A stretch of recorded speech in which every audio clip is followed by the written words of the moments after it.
with some extra activity. Now, a little shove from Roberts of Shildt. Now, everybody unloading onto the field. They play again in August, and we'll discuss if the hate will linger. Plus, the Royals come to Petco this weekend. Can Mike Shildt and the fellas make up some ground? Kicking off the weekend with John and Jim. All right, San Diego and Southern California, what's going on? This is hour one of John and Jim. What a week it's been of Padres-Dodgers baseball as San Diego gets ready for Kansas City, but we react to it all that played out last night. Kevin Acee will join us at 4:30.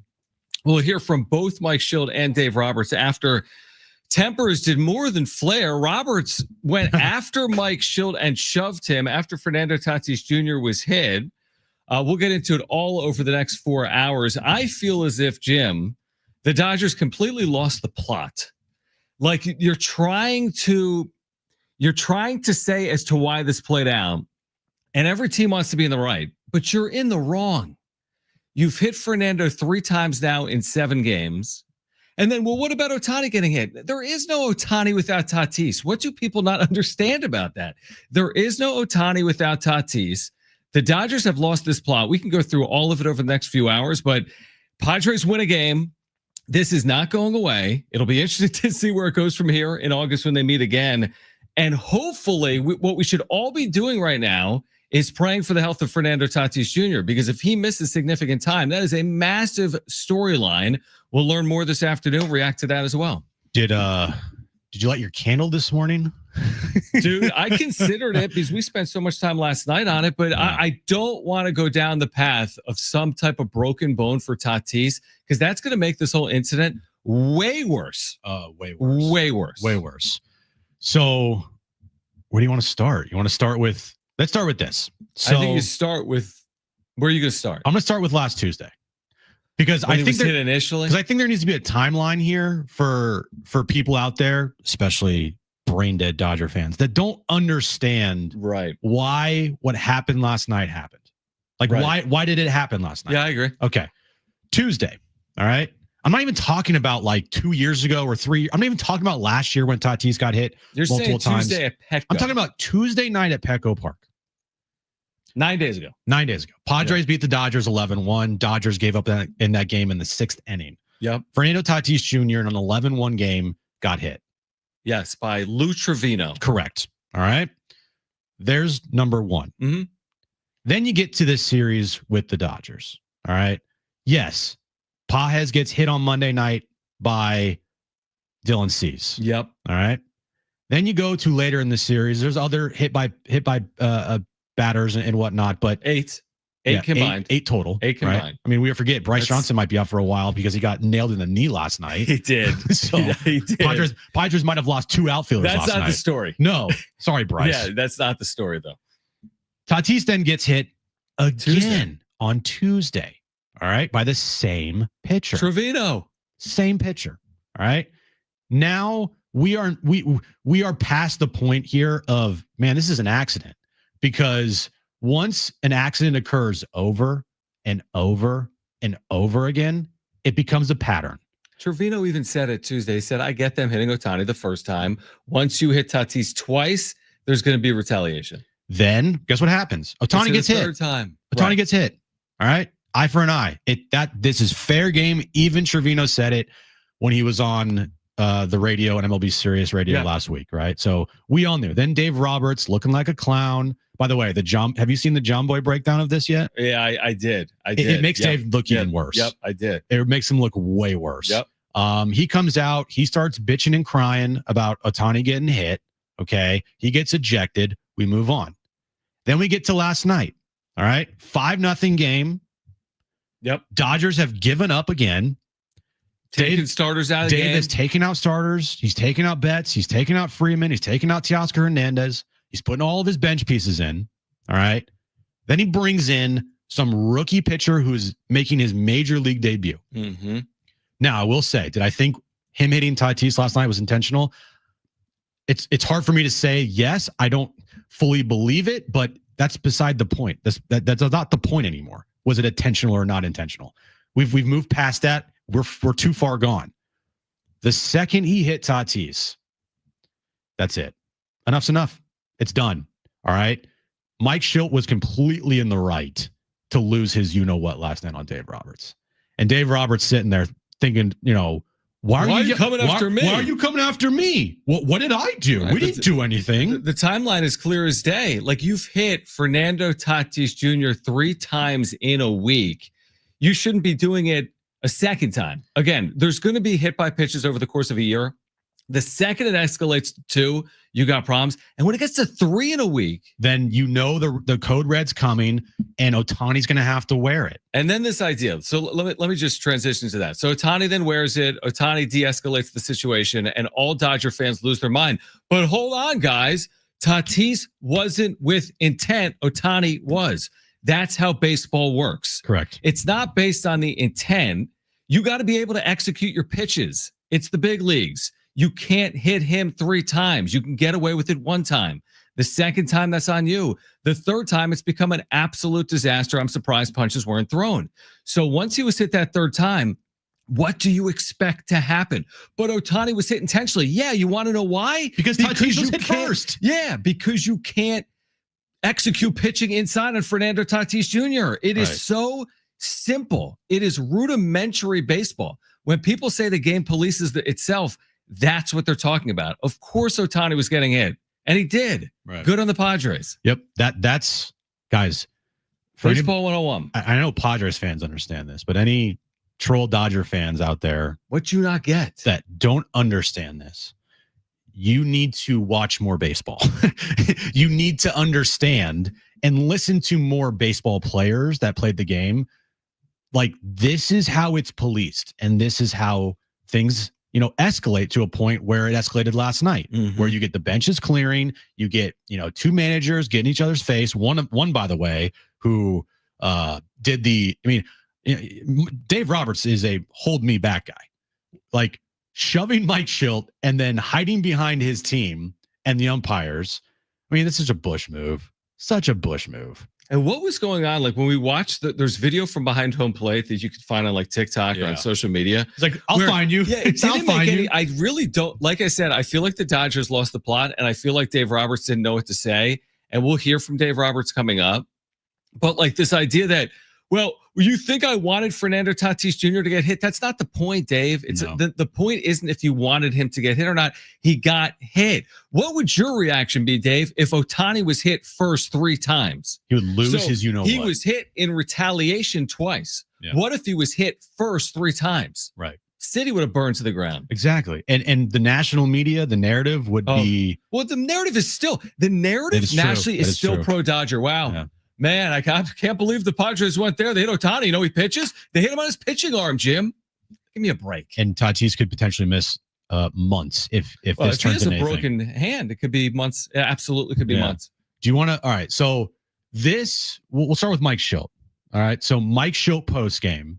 I thought everything Mike Shildt said here was pretty perfect. Good. It was pretty good. It was exactly how you say it.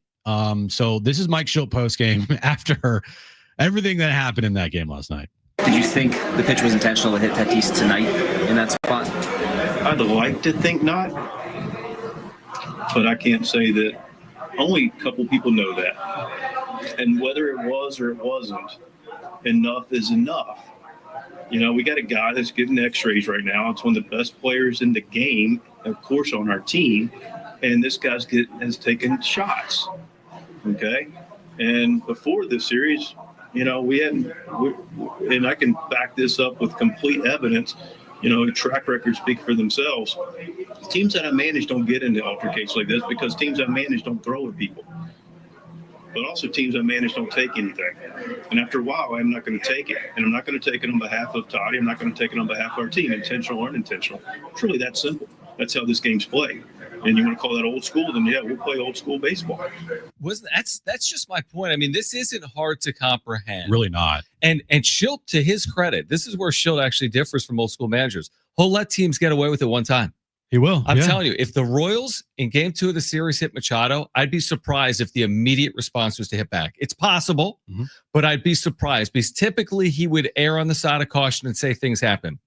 The second Tatis was hit a second time, all bets are off. And when he's hit a third time, dude, Honestly, they could have thrown anywhere in Ohtani. I'm not advocating for it, but it would not have surprised me considering Tatis was hit three times and potentially injured. Yeah, I'm never advocating for them to ever go head hunting. No. But 100 in the back, that's going to happen. And it's because Fernando Tatis Jr. has been hit 3 times in 7 games this year. Now I got, Dodger trolls like, well, look at the all-time number of times Will Smith's been hit by the Padres.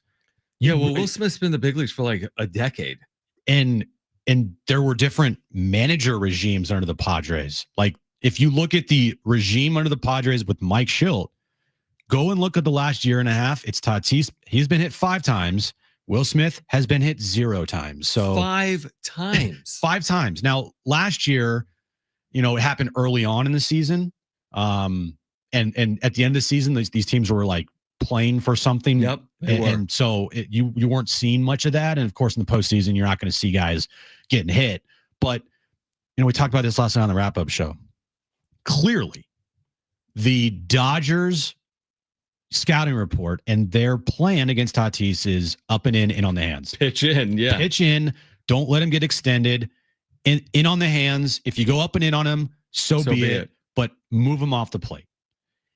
And that's fine because that's a smart way to think about it. If you're a pitcher, move him off the plate because I want that inside corner and I don't want him to extend. If he gets out extended, he can do his most damage. But the problem with that strategy is if you're going to have it, you better have pitchers that can execute it. Because if they can't execute it, which they clearly cannot, and they keep hitting Tatis, which they clearly did, then you have a problem, and then it's going to escalate to where it escalated last night. Shildt completely in the right for getting as pissed as he was. Dave Roberts, he's clueless for not understanding why Shildt was pissed. And Ohtani getting 100 in the back, it's not a surprise. So be it.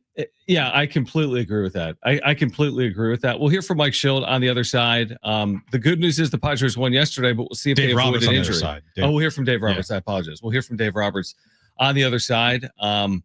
As the Padres get a game, and we'll see if they get Fernando Tatis Jr. back tonight or not.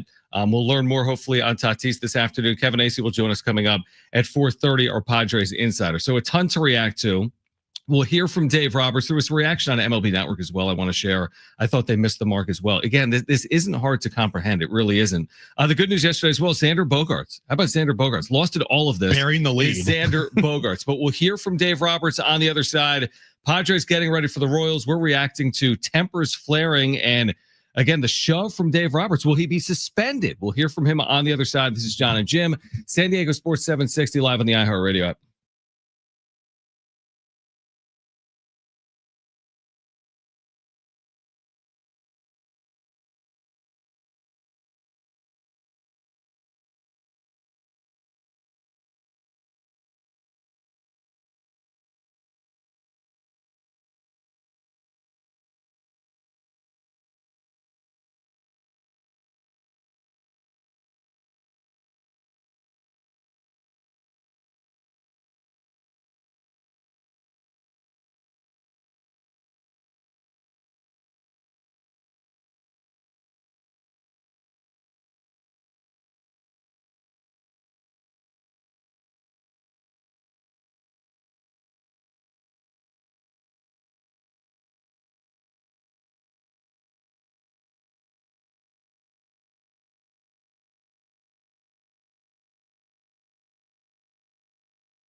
All right, starting Monday, San Diego Sports 760 has 9 chances to win $1,000 every weekday. It's the Bonus Bucks giveaway every hour, 9 through 5. Starting Monday, listen for the keyword, enter it at sportssd.com. We'll hear from Dave Roberts momentarily.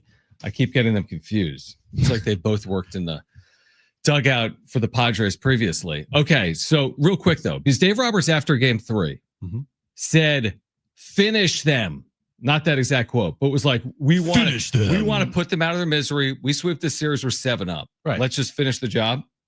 24 hours later, he takes Mookie Betts, Freddie Freeman, Teoscar Hernandez out of the game and throws some dude to make his major league debut in the 8th inning in a 5-run game. That wasn't a 15-run game. And to prove the lunacy of that, the Dodgers nearly won the game with backups. They came within a base hit of tying the game, a single, not a double. It was second and third. They came a home run away from winning the game.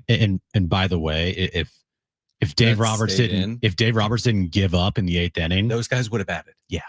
So all of that played out in 24 hours from the Dave Roberts perspective. And then Dave Roberts had this to say post-game. Take a listen. He hits Tatis with an arm side fastball. Obviously, I think anyone knows there was no intent. And I think even, Mike speaking the other day, talking about intent versus no intent.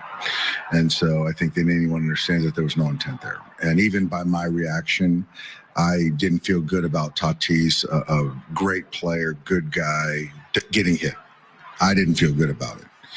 And so as he comes out, and he's yelling at me and staring me down, that bothers me because, to be quite frank, that's the last thing I wanted. I'm taking starters out of the game and, trying to, get this game over and get this kid a couple innings. And so that's why I felt, I took that personal because I understand the game and know that I understand it doesn't feel good to get hit, but understand again, intent versus clearly no intent. All right. So once again, Dave Roberts, just like his fans, don't get it.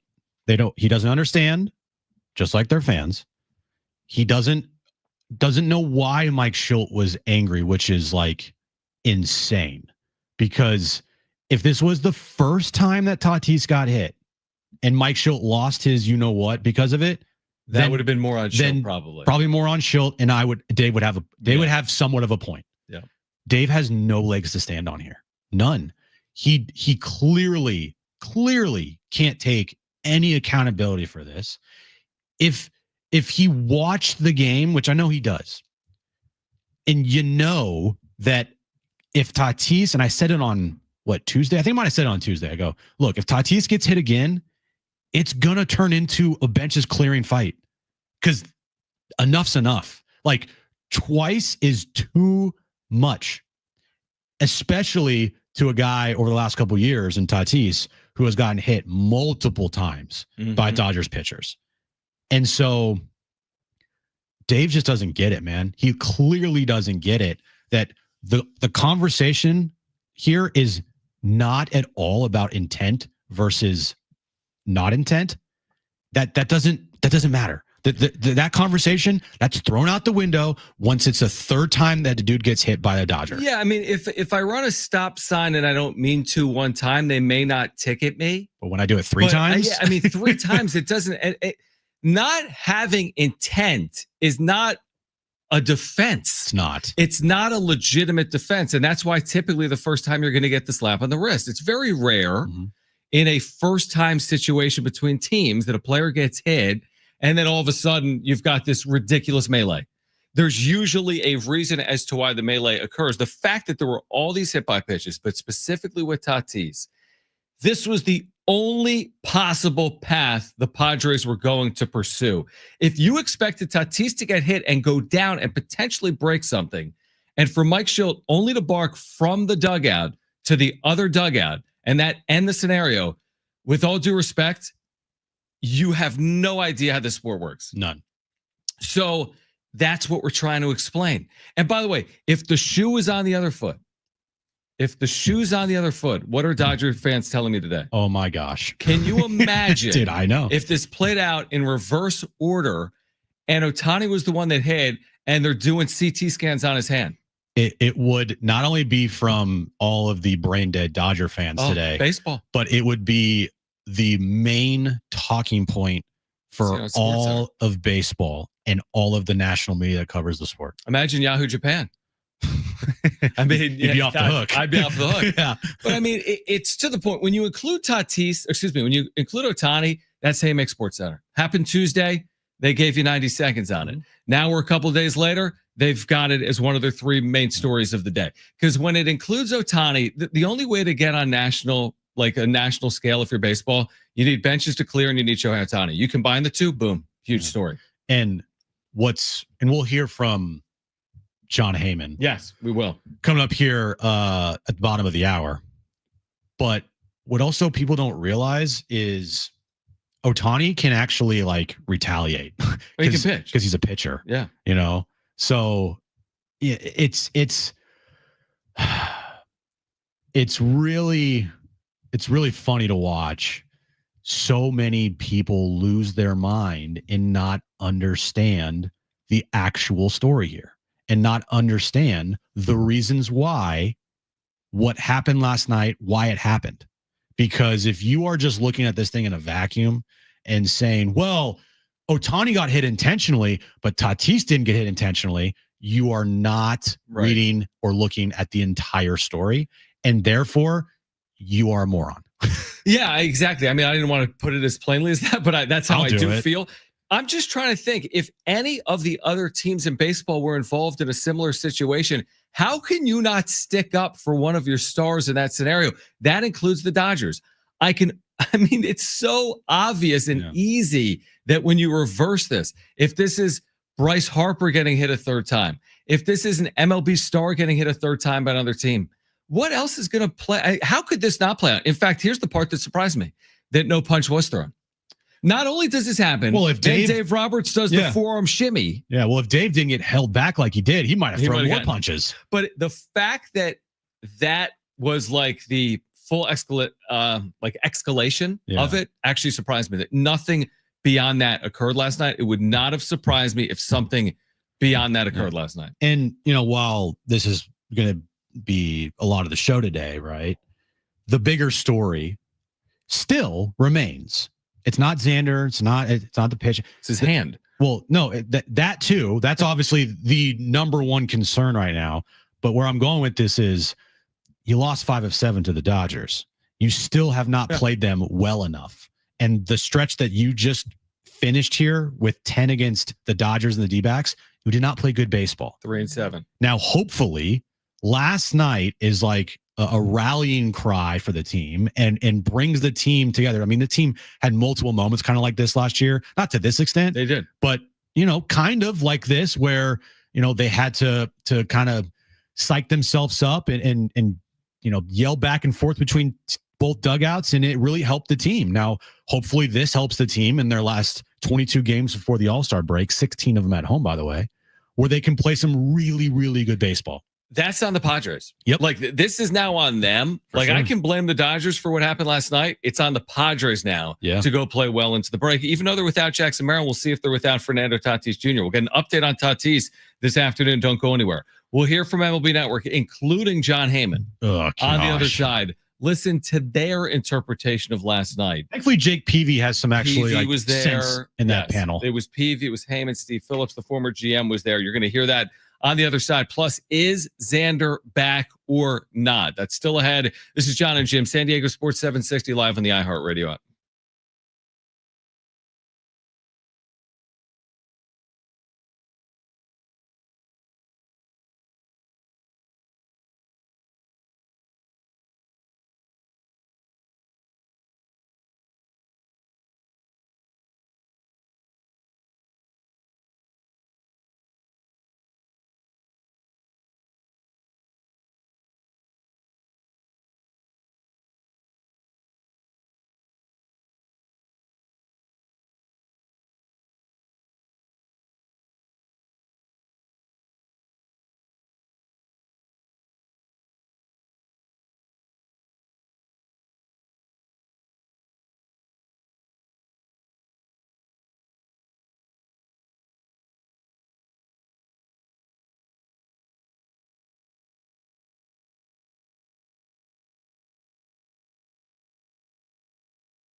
All right, this update is brought to you by the Jim Petrell Real Estate Team. Padres and Dodgers last night. Padres, they salvaged a game in the 4-game series, winning 5-3. But of course, the story is Tatis getting hit once again, and Dave Roberts attacking Mike Shildt in a physical manner. Now we wait for the CT scan on Tatis's hand, and of course, Major League Baseball to discipline both of these teams. Padres do play a baseball game tonight as they start a 3-game series back at Petco versus the Kansas City Royals. 6:40 first pitch. And the Pacers, they blew out the Thunder last night in Game 6 to force a Game 7 Sunday night in OKC.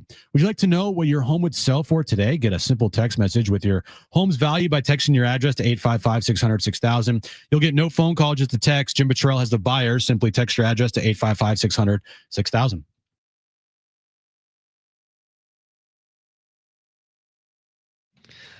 You know, I always say when you listen to a national take on Ohtani or the Dodgers, or even more specific, a national take from MLB Network that's owned by Major League Baseball, you got to think about who's like buttering your bread.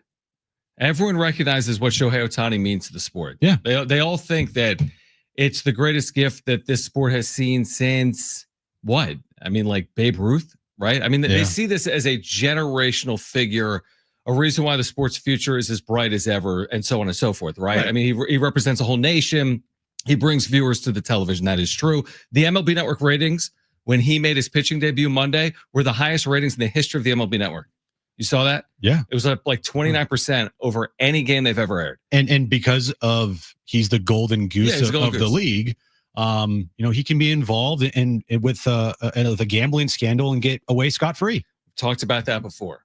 So just consider that when you hear this take. This is John Heyman, and this is Jake Peavy, Steve Phillips, the former GM. There's also a host in there as well, discussing the events that led to last night's benches clearing situation, Padres-Dodgers. Well, we've got some bad blood, no question about it. By the way, 100-mile-per-hour pitch that hit Ohtani in the shoulder, his pitching shoulder, oh, by the way. And so, you know, we've got stars getting hit. Tatis hit 3 times in the 7 games of the series. He's been hit 5 times between last year and this year by the Dodgers themselves, 6 times in his career.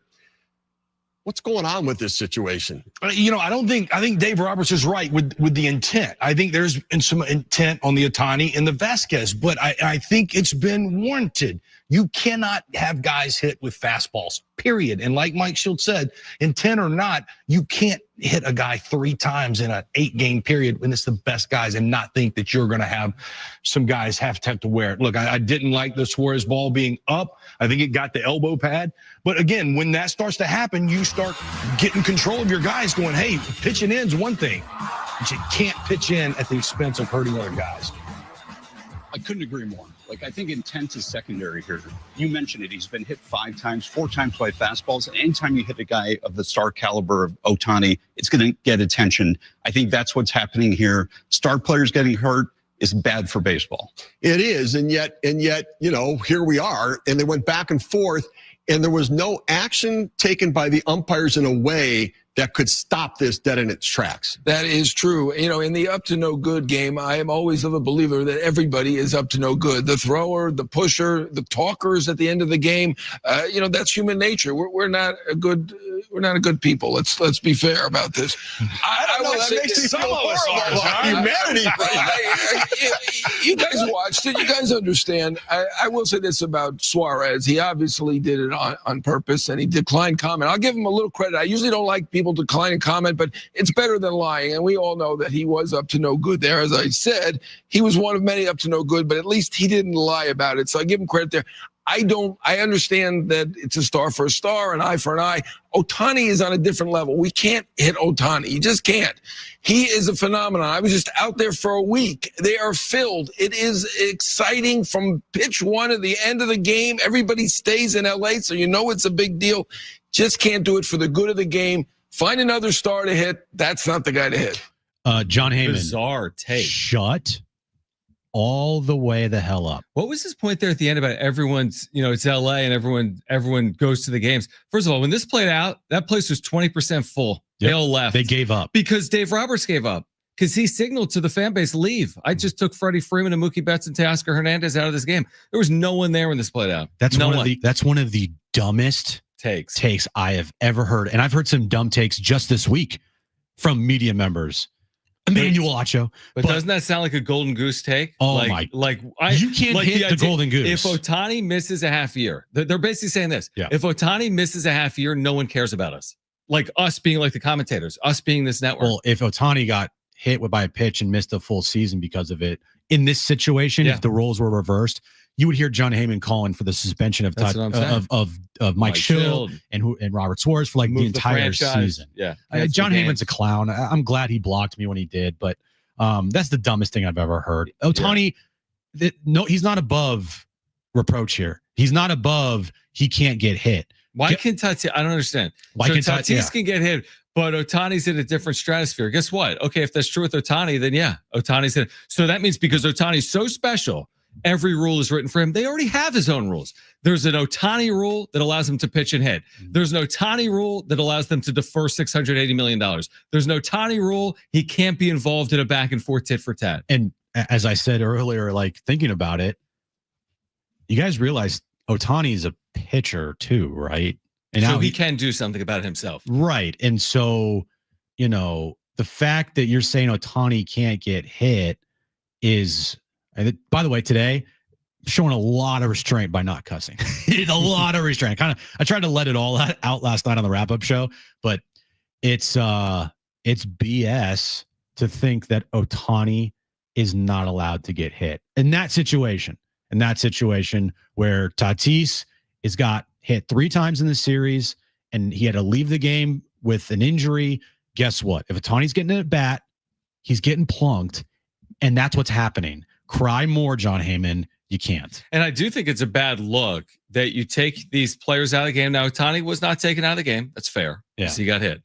But you take everyone else out to the point that you have no bench players, and then Tatis is hit.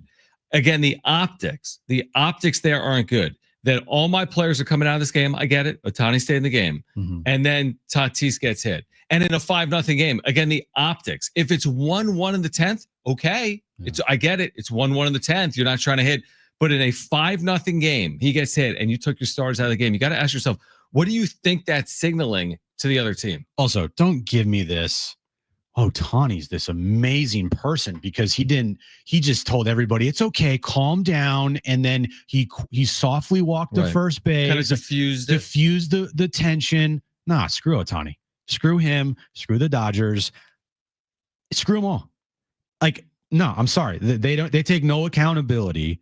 You heard, if you listened post game to Mookie Betts, he didn't want to talk about it at all. And they know that their pitchers, one, can't pitch inside because every time they try to pitch inside to Tatis, they hit him.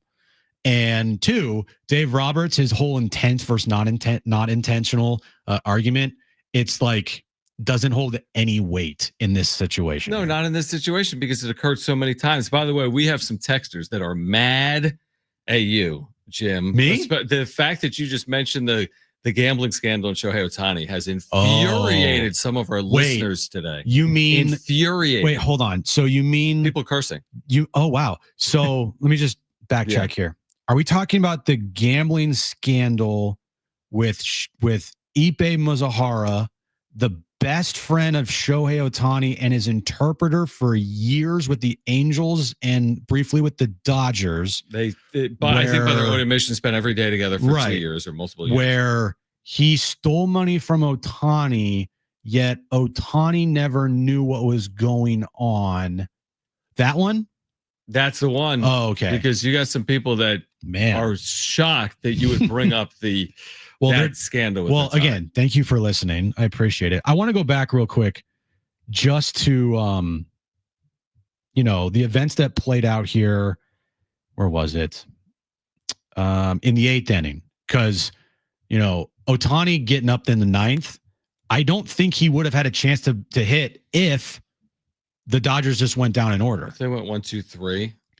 Now, Ohtani did hit in the 9th, by the way. So I'll say that. Ohtani did hit in the 9th. He struck out. Okay. Ohtani did hit in the 9th. He got hit. No, sorry, the 8th. My bad. Yeah. Ohtani hit in the 8th. My bad. And he struck out. Then after that, Miguel Rojas, he pinch hits for Mookie Betts. Dalton Rushing, he pinch hits for who is it here? Freeman? No, for Hernandez? Will Smith. Okay. And then Kike Hernandez pinch hits for Freddie Freeman. All right. So now you're at Freddie Freeman in the lineup. And then in the 9th inning, I got Hernandez, Muncy, Pages, Edman, Hyun Kim, Ohtani. Yeah, Ohtani would have not got another at bat in the 9th inning if the team went down in order. Yeah, he was the 6th batter. Right. Yeah, to your point, right. There's a very good chance heading into that spot. If you're LA, you're thinking Shohei Ohtani's not batting again. And by the way, after Tatis gets hit, Padres aren't going after Max Muncy. They're not going after Teoscar Hernandez. They're not going after, you name it. It's Ohtani. That's I guess the player. to your point, couldn't they? Okay, so actually that's interesting because Toddy got hit in the top of the 8th or top of the 9th? He got hit in the top of the 9th. Top of the 9th, yeah. So it makes perfect sense. Yeah, the timeline, right. Yeah. So yes, exactly. It's a good point. Ohtani never gets hit if they don't bat 6+ batters in the inning, is what you're saying. He wasn't going to bat. He wasn't scheduled in the 9th inning unless the Dodgers rallied. Right. Which is what they did. Martin Maldonado struck out. Then Tatis got hit. Tatis is up. He gets hit. Pop out, fly out. Yeah. And bottom of the inning is Hernandez walk, Muncy walk, Pages fly out, Edman single, Hyun Kim ground out, then Ohtani hit by pitch. He was the 6th batter in the inning. Right. So there was a good chance he was never going to bat in that inning. Exactly. And it backfired on the Dodgers last night because once Dave Roberts, waved the white flag in the game, he thought, all right, this is over. But then in the 9th inning, it wasn't over because his star was still in the game and he had no bench pieces available to him. Exactly. He could have hit a different pitcher, I guess, for Shohei Ohtani. Yeah. All right. Let's react to Xander Bogaerts, who in all of this has something good to talk about. Hits his last 5 at-bats, including a home run yesterday, including a huge double a couple of nights ago as well. So he's 5 for his last 5. What does that mean for Xander Bogaerts as the Padres come home tonight to take on the Royals? Kevin AC will join us at 4:30 with more reaction. We'll see a Padres lineup coming out within the hour. We'll hear from Mike Shildt pregame, the latest on the health of Tatis. All of that ahead. This is John and Jim, San Diego Sports 760 and live on the iHeartRadio app.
All right, John and Jim, San Diego Sports 760. Kevin Acey will join us coming up at 4:30. We do have a couple of updates here from Petco, where Yu Darvish is throwing a sim game at this hour on field. Not discouraging.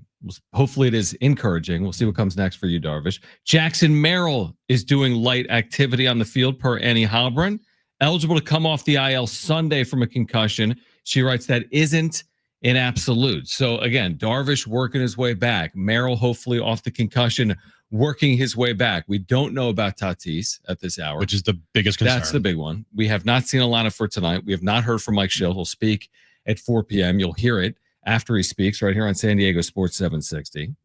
So that's kind of where we are at this hour. That is where we are, John. And Manny Machado with one of the more amazing quotes last night you'll ever hear after a game and what happened in that game.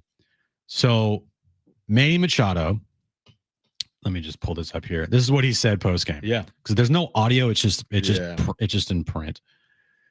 I think this is talking about. Wait, no, hold on. Where is it?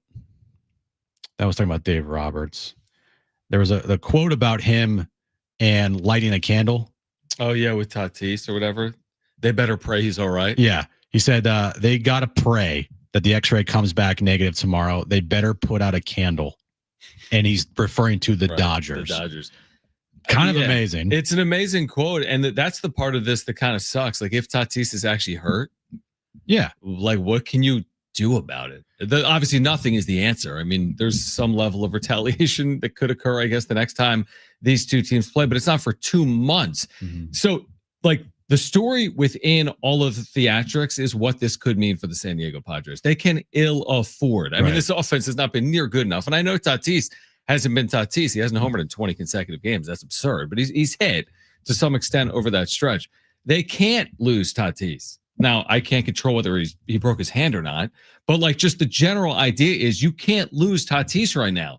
Everything, it hasn't been going perfectly here since the 14-3 start. There's still 4 games under 500 or so since that 14-3 start. They're still one of the worst offenses in baseball over the last month. You can't lose Tatis, so they better not lose Tatis.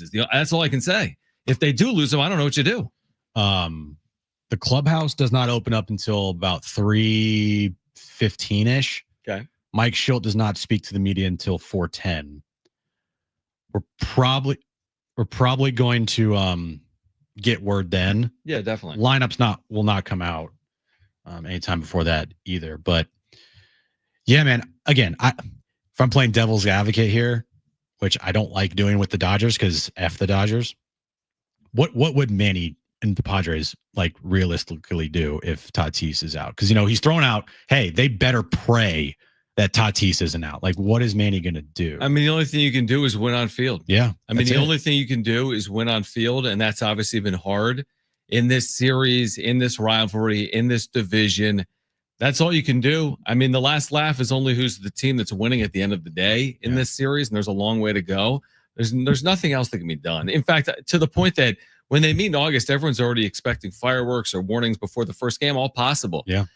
There's no guarantee that the two teams get back together in August. The first 2 batters are hit. It doesn't always work like that. Now, my next question: what do you think the discipline will be coming out of this? I think. Okay, hear me out, and I'd love to hear from people on the text line, or they can call us 70470 start it with team or 877-767-4760. I think after warnings with the ejection of Robert Suarez is likely. I think Suarez is suspended. Mm-hmm. Short period of time as a reliever. 2 games. I think Mike Shildt is suspended because his player got ejected after warnings. Yeah. I think that actually might be an automatic suspension. Mm-hmm. So I think he gets a game. And I think the sinister shove from Roberts, one of the worst things that's ever happened in the history of sports. Oh, this is the worst. I've never seen anything worse. I've watched sports my whole life. I'm unsettled, John. It's hard to watch that. It's unsettling. You kind of wonder if criminal charges will be filed in LA County. They probably will, and they should be. The sinister shove. Let's go here. On three. Okay. 1, 2, 3, 5 games. I think 2 games. Yeah. I said hope 5. I'm wrong. I know. That's my guess. Are we a little strong-handed? Like, I think Suarez has to get the suspension because he was tossed after warnings. I think it's required. I think Shildt has to be suspended because it was his player after warnings that was ejected. And I think, how can you put up with the sinister shove? It's the worst thing we've ever seen in sports.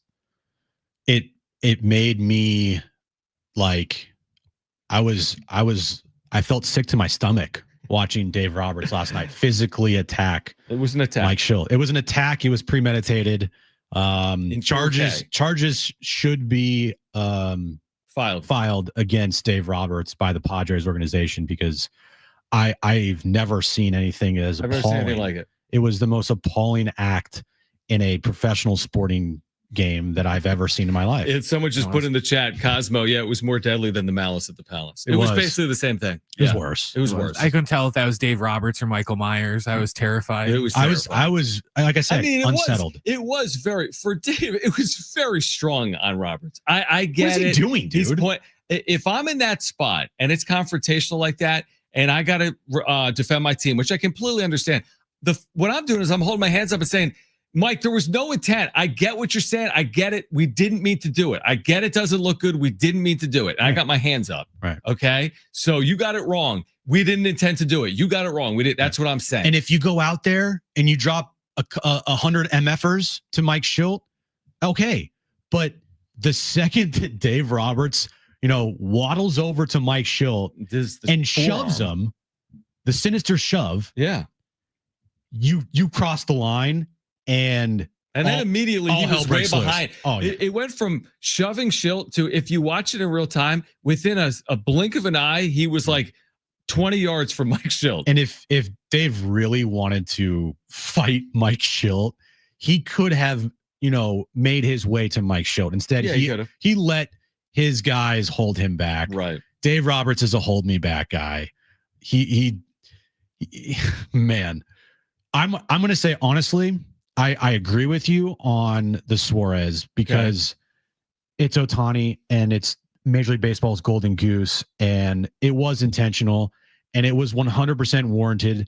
So he's going to get a game, probably 2, maybe 3. It's tough with the reliever though, because a reliever can be used 3 straight nights. A starting pitcher, they could say 5 games. That's 1 start.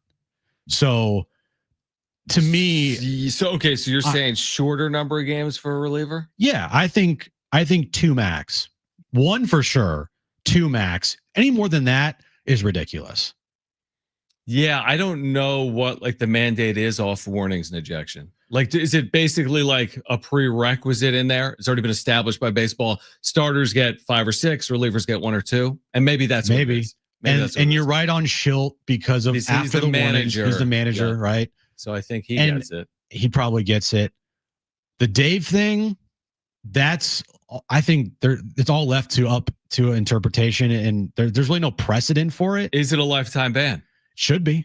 It should be a lifetime ban. I actually agreed with Keith Olbermann last night. That's how bad this thing has gone. He said suspended for it's always bad. Right. I'm like, I agree with Keith Olbermann. He said 30 games, I think. Now, I can't remember. Remember when Andy Green and him had their little incident? 2019. Yeah. Roberts didn't get anything from that, right?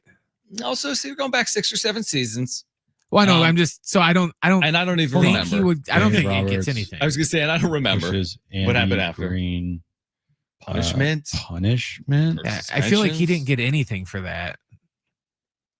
Well, I do think that if baseball, took everything into account here and looked at everything, Dave should get multiple games.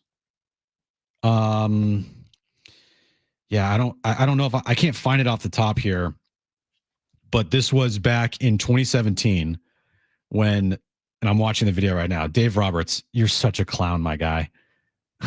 That was you're saying the Andy Green time. I think that was the infamous Andy Green be like, "We are coming." Yeah. I think that was that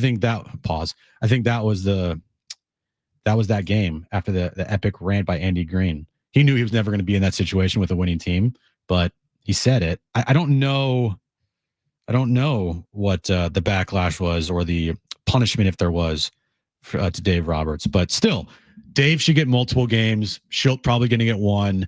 And I think if anything, if there's a suspension for Suarez for more than 2 games, then that's ridiculous. Yeah, and at the end of the day, not having your manager, Not that big a deal. Whether it's the Padres or the Dodgers, probably can be overcome. Not having Robert Suarez, depending on the length of time, actually could be somewhat significant. Well, if the Dodgers don't have Dave Roberts, then at least Dodger fans won't have to watch Dave be a complete clown if anything happens again to his team. True. All right, Xander Bogaerts, 5 for his last 5. What's changed for Xander? We've got the latest on the other side. We're waiting on a Padres lineup. He was suspended 1 game for shoving Andy Green. There you go. So he was suspended. We will have a Padres lineup for you once it's out. We'll hear from Mike Shildt once he speaks with the media. Kevin Acee will join us as well. Coming up at 4:30, Hour 2, John and Jim on San Diego Sports 760 and live on the iHeartRadio app is next.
All right, this update is brought to you by Amazon Prime Day. Padres, they salvaged one game in the 4-game series against the Dodgers, winning last night 5-3. Other than that, there was not much with the game that we are talking about at all. We're waiting for Tatis to get a CT scan or the results of his CT scan later this afternoon. No Padres lineup out as of yet. Padres do play the Royals tonight. They start a 3-game series back at Petco, 6:40 first pitch time there. And the Pacers blew out the Thunder last night, forcing a Game 7 on Sunday in OKC. If you love deals, you'll love this. Prime Day is lasting 4 days this year. That's 4 days of unbelievable deals in every category you can think of, so you can save big on everything you're into. Shop Prime Day, July 8th through the 11th.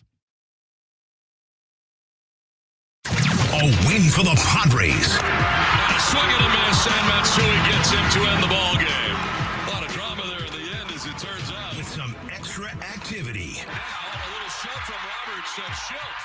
Now, everybody unloading onto the field. They play again in August. And we'll discuss if the hate will linger. Plus, the Royals come to Petco this weekend. Can Mike Shildt and the fellas make up some ground? Kicking off the weekend with John and Jim. All right, San Diego and Southern California, what's going on? This is hour 2 of John and Jim. Jim, isn't it Star Wars weekend? Oh, it's Star Wars weekend. I got something special lined up for our YouTube channel later on, so you better watch our YouTube channel. Get over there. Thanks to Jeff for providing I just thought about cool it. graphic. You changed it to the Friday night City Connect theme, which I like, but it's also Star Wars weekend. It's City Connect night, so I had to throw the City Connect template on the YouTube channel, but later in the show, got a special template thanks to Jeff, all right, our graphic designer. Check it out, John and Jim on YouTube. We're here until 6 p.m. Kevin Acey will join us coming up at 4:30. The Padres have not put their lineup out as of yet. Again, we're waiting for word on Fernando Tatis Jr. The Royals have put their lineup out. Not that anyone is overly concerned, but of course, Bobby Witt Jr., their star, one of the faces that has emerged in baseball the last couple of years, is in the lineup. He's had a good year. I think he's batting second tonight for the Royals. He is, yeah. I was looking at his numbers earlier today. Again, it's been good. I don't know if it's been the year he put together a year ago in Kansas City, but he's had a solid season. And Kansas City's been fine. They're a 500 team. They've been fine. Hopefully the Padres can continue to play well. There was also Xander Bogaerts yesterday. 4 hits for Xander. I mean, that's truly incredible. He had a quote that it kind of struck a chord with me. It was 2 nights ago. He had that double that tied the score. Then the Padres were walked off by Will Smith. And he said something along the lines of, it's been so tough that I couldn't even enjoy like one of the very few things that I've done well this year. Like I have the big hit and then they win the game just a few minutes later. So, there is a human element here, obviously. We treat it so black and white. Like you either produce or you don't. You make this much money or you don't. And Xander's been vilified. And I think a lot of it has been fair. It's not been personal. It's just been all based on his lack of production on field. Good for Xander the last 2 days. Obviously, it has to continue, right? This hasn't changed the contract. This hasn't changed what he's done to this point in a Padres uniform. They play 162 games. He had a very good night. We're talking about crossing our fingers for Tatis. Let's cross our fingers for Xander Bogaerts. And hopefully something has changed, maybe mentally or otherwise, that allows him to play better than he played over the first 2.5 months of the year.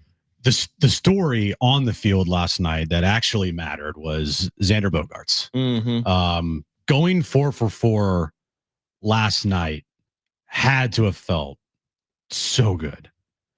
Probably one of his better games in a Padres uniform.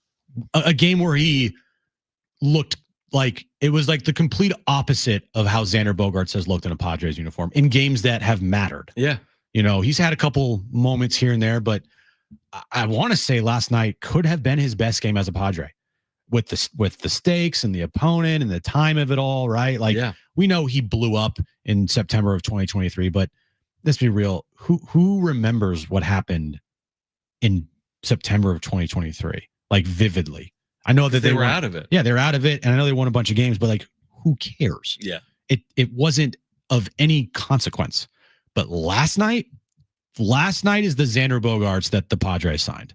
That's the player who they want to see show up more often than not. And I'm not going to sit here and be that person that goes, see, look, he's now going to be the guy that has 4 hits every game. 4 hits every game. Are you going to apologize to Xander Bogaerts? No, because one game does not make a season. He needs to do this now for like, I don't know, like a month straight at least. It is encouraging. Obviously, anytime a player that hasn't hit for power shows signs of life in that area, I think it's encouraging. And again, it wasn't just, it's one thing to have a couple of hits and they're both singles and one of them's an infield hit. But impactful like last night? Yeah, impactful. Now, one of his 4 hits was an infield hit, but he had impactful moments in that game. And 5 for 5 actually has impacted his season. I mean, you go 5 for 5, your batting average goes up 20 points, your OPS goes up 20 or 30 points. And yeah, I'm with you. It's one game, and I don't want to take away from it. No. I think it should be recognized, especially with what he is going through. And Mike Shildt spoke at length about it yesterday before the game, about the human element, and he's heard the noise, and you got to be in a corner of a player, bless you, when they're struggling. Achoo. Achoo, sneeze. So, like, and you got to be there when players are going through, and I get it. I recognize it. From our position, it's zero sum. It's like either perform or you don't, and he hasn't performed by and large in a Padres uniform. Doesn't mean he doesn't moving forward, because they could certainly use it. I know that. Yeah, I really also don't think any Padres fans or anybody out there that's potentially gloating today for Xander's 4 for 4 night, again, they don't have a leg to stand on either. It's not like Xander Bogaerts has been doing this for 2.5 years and he was slumping for a month. All right. He's been slumping for 2.5 years. Mm-hmm. And if this is the start of a hot stretch for Xander in the middle of a baseball season for the Padres, that's great. Look at his numbers, guys, in the middle of these seasons with the Padres. When he came back from injury last year, yeah, his average was way up because he was only hitting singles. I don't really remember at all a Xander Bogaerts stretch where he was hitting home runs coupled with doubles, driving in runs, big moments, big hits in the 9th inning, like on a consistent basis. So if this turns into a stretch where Xander Bogaerts, for the next month hits like 360 with 5 home runs and 14 RBIs, which is doable in a month, that is exactly what the Padres are looking for, especially, we haven't talked about it yet, but, bracing for the potential loss of Fernando Tatis Jr. Other guys are going to need to step up, especially now Xander Bogaerts, if Tatis is out with this injury because the Dodgers don't know how to pitch inside. What's your gut on Tatis? I watched this play out in real time. He goes down immediately. I watch it again on replay. I don't know what to expect. They said the X-ray was inconclusive. They said there'd be a CT scan. They said there was swelling. Yeah. So am I supposed to brace for, well, he could miss a couple of days because there's swelling? Or am I supposed to brace for the possibility of him missing 12 weeks with a broken hand? My guess is regardless of what the CT scan or X-rays say right now, I would think he's out of the lineup tonight. It feels that way. That's what it feels like. It feels that way. And the way that they're talking about it would lead me to believe this has the potential for something worse. I hope that's not the case. I hope it's just his hand's sore today. He should, feel fine later this weekend and we'll go from there. But everything came back clean and he looks good. I hope that's the case. If it's not, dude. The exact update last night from Kevin, who will join us at 4:30. X-rays on Tatis's hand were inconclusive. He went on to say Tatis said there was a quote-unquote gray area. Officially, results were negative. That's good news. But the hand is tricky. Lots of bones in there. Further imaging will be done to make sure nothing was broken. Yeah, it's way more than just one X-ray because you need to do all of the MRI, the CT scan. You need to do all of that to, determine if there's something in small there. Yeah, even something small in there can impact. Oh, absolutely. A player in a huge way, especially it's on the hand. Like my first thought after seeing replay was like, oh, please do not be the hamate bone, because the hamate bone is like by the palm. Yeah, it's like the palm area, and then you have to get the hamate out, and that takes like a month and a half, 2 months. And it sucks because we always talk about his health. This is not Tatis's fault in any way. It's not. It's just unfortunate. And it would be so unfortunate, but it would potentially keep him out of a lineup that, again, has been scuffling by and large. So we wait on that. I hope Shildt provides an update at 4:10 when he speaks to the media. Sometimes they put it off and say, yeah, he had a CT scan this afternoon. We'll have a result tomorrow. Well, sometimes they do that. Well, the most telling thing will be the lineup. Well, yes, absolutely. That's I'll either be in it or out of it. That's the first one. And by the way, the clubhouse opens in 2 minutes, so we'll know the lineup in about 2 minutes. Yeah, I would think so. Because media members are going to go in there, and the lineup is usually still 4 hours on out. there's like a TV right when you walk into the clubhouse, and it shows the lineups of both teams. Yeah, if it's posted, then yeah, we should know within the next couple of minutes. So we'll share that with you on the other side. We're waiting for word on Fernando Tatis Jr. and his health. We'll hear from Kevin Acee coming up at 4:30. We do have a giveaway for you in the 4 o'clock hour, a pair of tickets to see Billy Currington. That's coming up Saturday, July 19th at Gallagher Square at Petco Park. But Kevin Acee will join us live right here on John and Jim coming up at 4:30. We continue to react to the injury to Fernando Tatis Jr. and what comes next for San Diego. This is John and Jim, San Diego Sports 760 and live on the iHeartRadio app.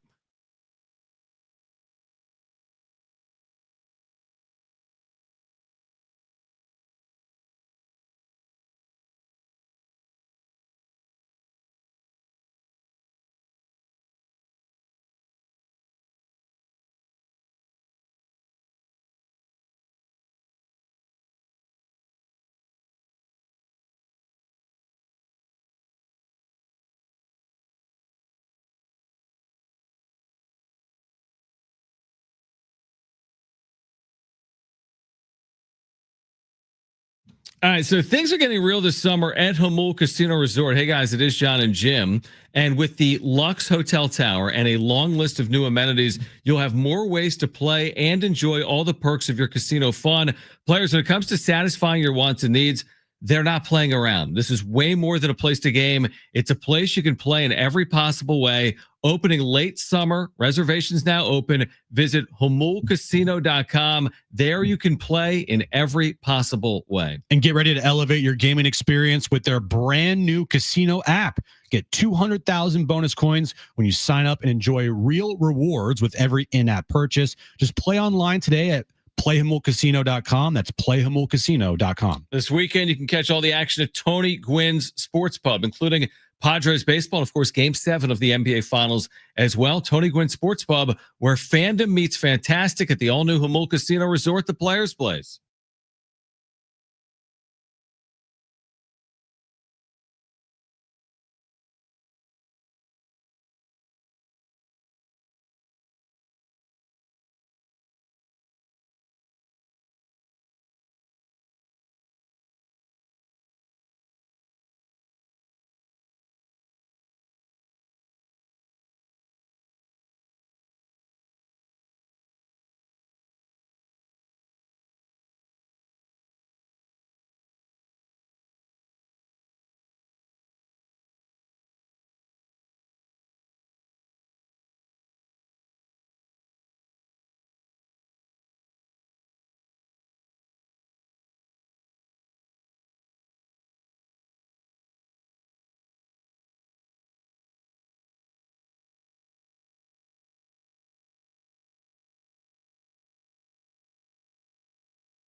All right, John and Jim, San Diego Sports 760. Kevin Acee will join us coming up at 4:30. We'll hear from Mike Shildt in the 4 o'clock hour. We're awaiting a Padres lineup and word on Fernando.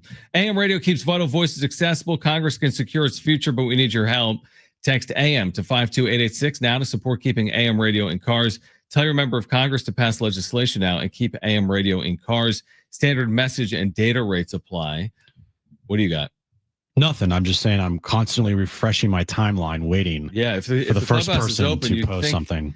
We'll see if it's posted or not. Now, the update on Yu Darvish is he threw 2 innings in his sim game, 39 pitches. You know who he faced today? Trenton Brooks, who homered at Dodger Stadium 2 days ago. He also faced a few minor leaguers from Lake Elsinore. Velocity hit 95.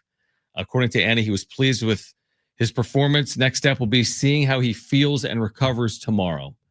So Darvish may be working his way back, maybe being the key word because we've talked about that for 3+ months. So we'll see on Yu Darvish. But he did throw a sim game this afternoon at Petco Park. Remember that? What's his name? Played center field for the Jackson Merrill. Yeah, I remember him. Jackson Merrill. We kind of forgot about him, man. We were talking about this the other night. What do you think Jackson Merrill was doing last night when the bench is cleared and Mike Shildt was losing it on Dave Roberts, and then Dave Roberts assaulted Mike Shildt? Things at his television, maybe? He's the one guy that I think, this, like the moment that happened last night, Jackson Merrill's the first one out there because he is such a team guy. He's like a Mike Shildt clone, except, is good at baseball. Yeah, exactly. No, I mean, the thing with Merrill is he recognized when he missed all that time with the hamstring, he said how hard it was on him to not be with the team and to miss all that time. Imagine how he feels about missing a Dodger series. Oh, and then this Dodger series. All the fireworks back and forth in these 4 games. So the good news is he's back with the team. He's eligible to come off the IL on Sunday, and hopefully he does. Because Merrill, we're at the halfway point of the year. Right? Yep. Merrill comes off. It's going to be like 80 games into a year. Man, I'm hoping for a big second half from Jackson Merrill. I'm hoping for a big second half from Fernando Tatis Jr., but for that to happen, he's going to have to be healthy. I'm also hoping for a healthy second half for both of those players, Jackson Merrill and Fernando Tatis Jr. But Jackson Merrill, just speaking on him, he's been a little snake bit by injuries this year. Now, again, the concussion protocol, that's not on him. The hammy thing, that could happen to anybody, but still, it sucks. So yeah, making sure that you keep this team relatively healthy is of the utmost importance going forward in the second half here. Do you think Mike Shildt and Dave Roberts have spoken in any capacity since on field last night? No. Do you think the organizations have spoken in any capacity, the GMs? No, they hate each other. So you think that lines are drawn, right? Yes, lines are drawn. Okay, then that just confirms my point of, I made the point last night. I just want to make it one time today. Stay off the podcast together, guys. Stay off the podcast together. It's time to stop doing the podcast. Yeah, let's spend the next 2 minutes on that because it's a good point. Yeah, it's, again, when you do something like that, you can do it in an off season. I still probably don't love it. But when you do it in the midst of a season, and by the way, it's just as much on the Dodgers and Betts. I don't even know what Betts' role is in all of this. He's trying to be like a peacekeeper, like Switzerland. He's like, I'm neutral. Yeah, he wants to do his podcast. Shut up. But loser. Last year the Padres, literally the day after the Padres had a triple play, Mookie Betts interviews Fernando Tatis Jr. on his podcast. I found that to be bizarre. And then this year, before 7 games in 10 days, it's Jackson Merrill with Mookie Betts on his podcast. And look at all of this that has played out over the last week. It's like these fan bases despise each other. I live it every day. We see it. Chat, social media, YouTube, radio. Treat it like it deserves to be treated, which is, like you just said, these organizations hate each other. Then why are the players talking to each other every single day, including on podcasts before, week-long series or whatever? Yeah, back in the day, I know, again, podcasts really weren't around in in the early 2000s, but just imagine if they were for a second. There is no way in hell if, say, I'll just throw out the biggest names. If Derek Jeter had a podcast for the Yankees and he invited Pedro Martinez on it, like what? That would never happen. Right. Like, things change. Like, A-Rod has a podcast and he's inviting Kevin Millar on the podcast. Right. Or he's inviting Jason Varitek on the No, That's not happening. Not happening. These teams hate each other. Act accordingly. That's why I'm glad you said that. That's why I asked, hey, do you think Shildt if Shildt and Roberts, listen, Manny Machado hasn't spoken with Dave Roberts since the quote unquote sinister sling. And by the way, Dave Roberts is managing the All-Star game. Yeah, that's for the National League. You know who's going to be a starting third baseman? Manny Machado. You know who might be an outfielder for him? Potentially. Fernando Tatis Jr. Well, if he's healthy. You know who might be in his bullpen? Robert Suarez. Yeah. Yeah.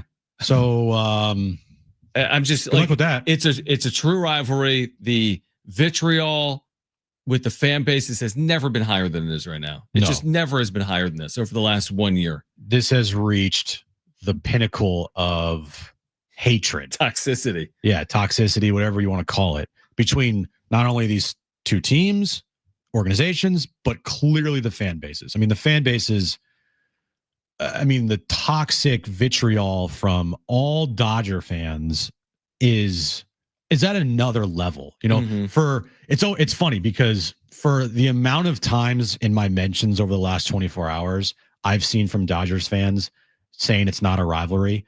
Well, then why are you so mad? Why are you invading all of my social media posts and commenting if it's not a rivalry? Pretty weird, right? For you to be so concerned and so upset with everything the Padres do and always comment on it and then go right around and say it's not a rivalry. Interesting. I didn't read this, but did you see the article that Jeff Sanders posted about the Padres bullpen? And there's something about getting flipped off by a 6-year-old, talking about the most hostile bullpens in baseball. Did you? I think that's referencing Dodger Stadium, is it not? I can't get into the article. That's another thing. I'll look at it, but yeah, I didn't read that. But did you see the video last night of the bullpen? When they raced out of there. There were a lot of good up close videos of last night. Yep. With Dave Roberts. Yeah. Being confirmed a clown. I cannot wait until the John Boy breakdown, because the John Boy breakdown of Tuesday night, if you go watch it, it makes Dave look even worse. It makes him look way, way worse. And this will make him look, it's hard to get, worse than he already looks right now, but this one will not make him look good either.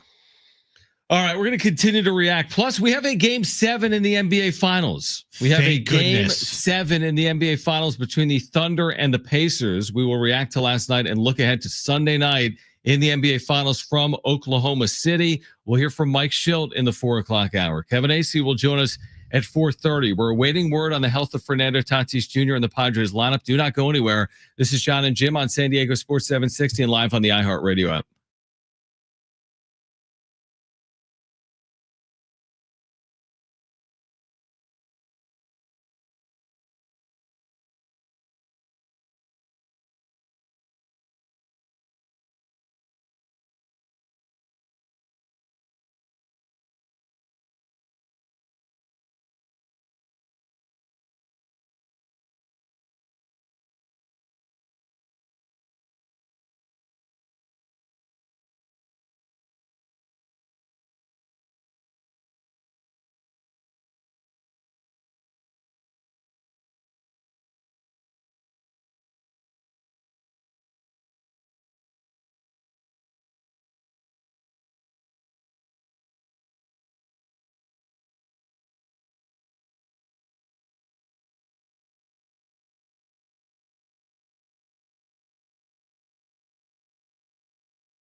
All right, this update is brought to you by Staples. We'll start with the Padres. They start a 3-game series tonight at Petco Park against the Kansas City Royals. 6:40 first pitch. We're still waiting on a lineup and the status of Fernando Tatis Jr. and his CT scan on his hand. And last night, the Pacers blew out the Thunder, forcing a Game 7, which will be on Sunday night in OKC. How many times have we said it? That was easy. Well, the Staples Easy button is back, and it's got everyone saying it again for custom prints, shipping services, even passport photos, plus quality products delivered next day to over 98% of the U.S. Staples. That was easy.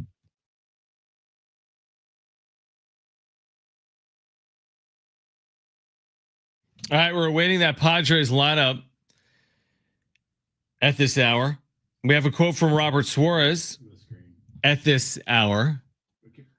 We have an updated graphic on our YouTube stream. It is Star Wars weekend night. Star Wars weekend. So, bust out the Star Wars graphic. Bust that out. And it is busted out. Is it tonight that you can get this Xander Bogaerts flying Xander Bogaerts mobile? Oh, if you have the theme game or whatever, is that tonight? The Xander Bogaerts in the X-Wing? Yeah. It's you ruined it. I was just saying, I'll give you $1 if you can tell me what the name of that plane is. Oh yeah, he doesn't know anything. I think it's tonight. I think it's the whole weekend, maybe, if you have like the theme game or something. Anyway, we up on the YouTube channel, John and Jim. We've upgraded the graphic for this weekend. Thanks to Jeff for helping us out with our graphics. So we put a little Star Wars spice on the channel today. Robert Suarez, the update is he says he didn't hit Shohei Ohtani intentionally. And doesn't know if he'll be suspended. Sure, Jan. So he didn't. Now you can't say it. That's why I hated what Robert said 2 nights ago. It's like, just own it. You can't own it. Just own it. Own it. Own what? You can never admit to intentionally hitting a batter. That's just not how the sport works. Now, if warnings were issued, then someone gets hit and you get ejected, there's going to be a suspension. Yep. That's how it works. So he will be suspended. I don't see any other scenario for Robert Suarez. Hopefully it's a short length. But I think he will be suspended. I don't know how long it typically takes to play out. Maybe he can appeal it. I don't know if we'll find out on discipline. Like, is it today? Is it this weekend? Is it Monday? But I think he will face discipline. Yeah, he will. And if I am being 100% objective here, he should. Warnings were issued.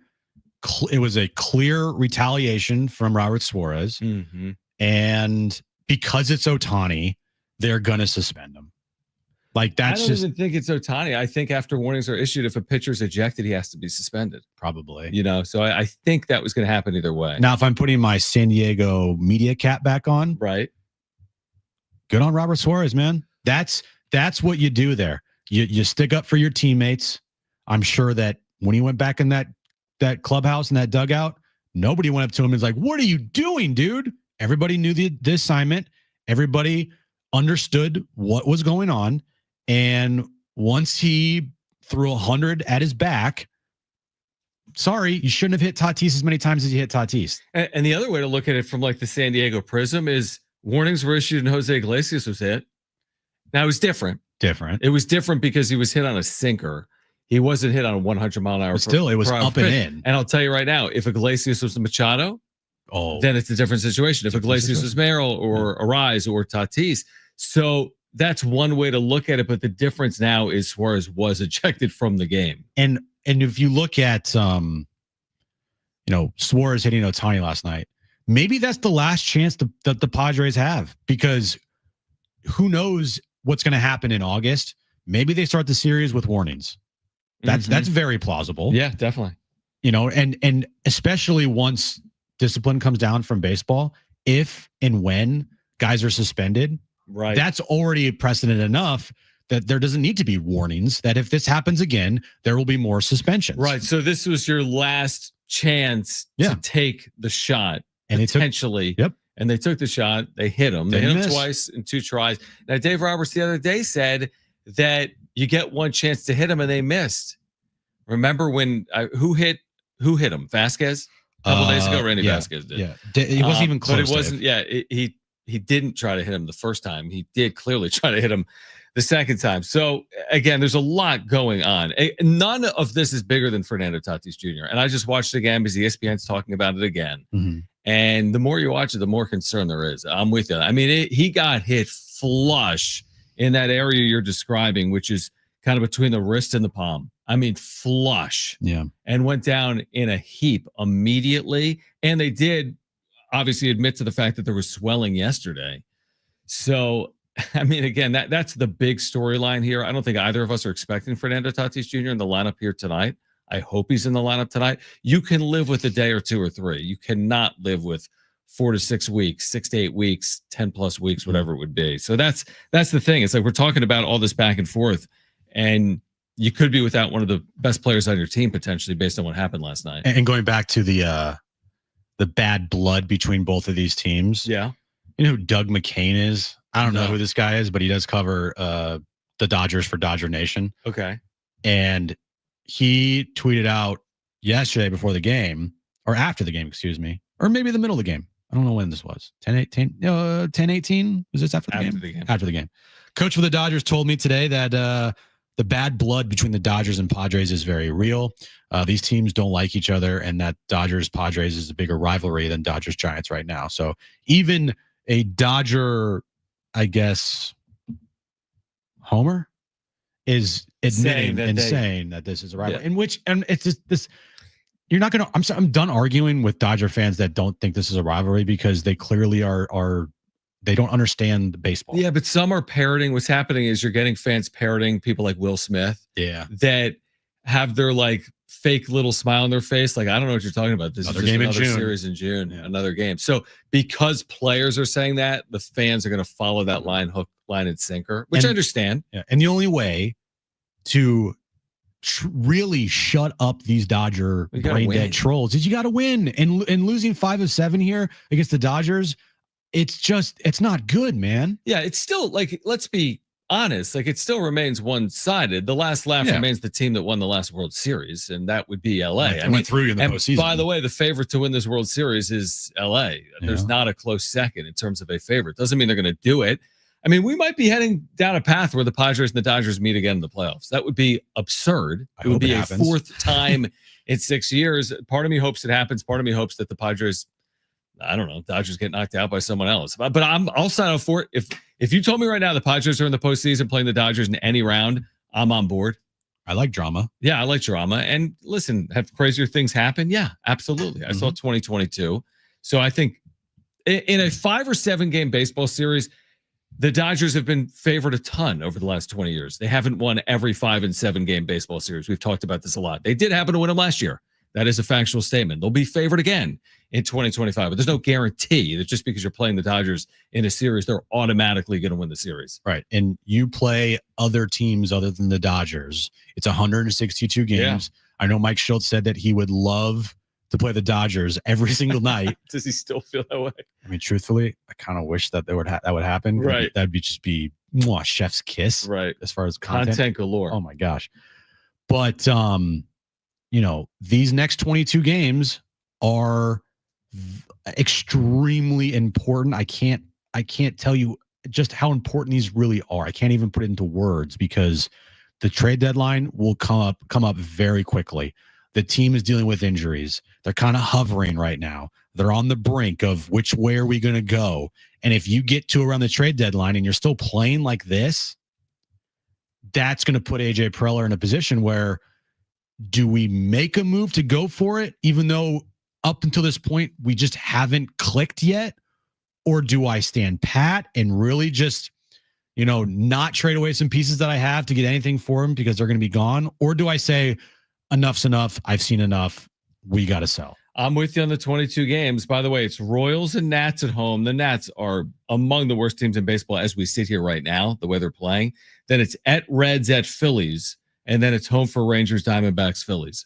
That's the 22 games before the All-Star break, which will begin July 14th. So I'm with you. I mean, you got to it's time to get going a little bit. 11-11 here is probably not good enough to feel good about this team heading into the second half of the year. Like, you got to get going a little bit. You're still playing well under 500 since the awesome start. Yeah.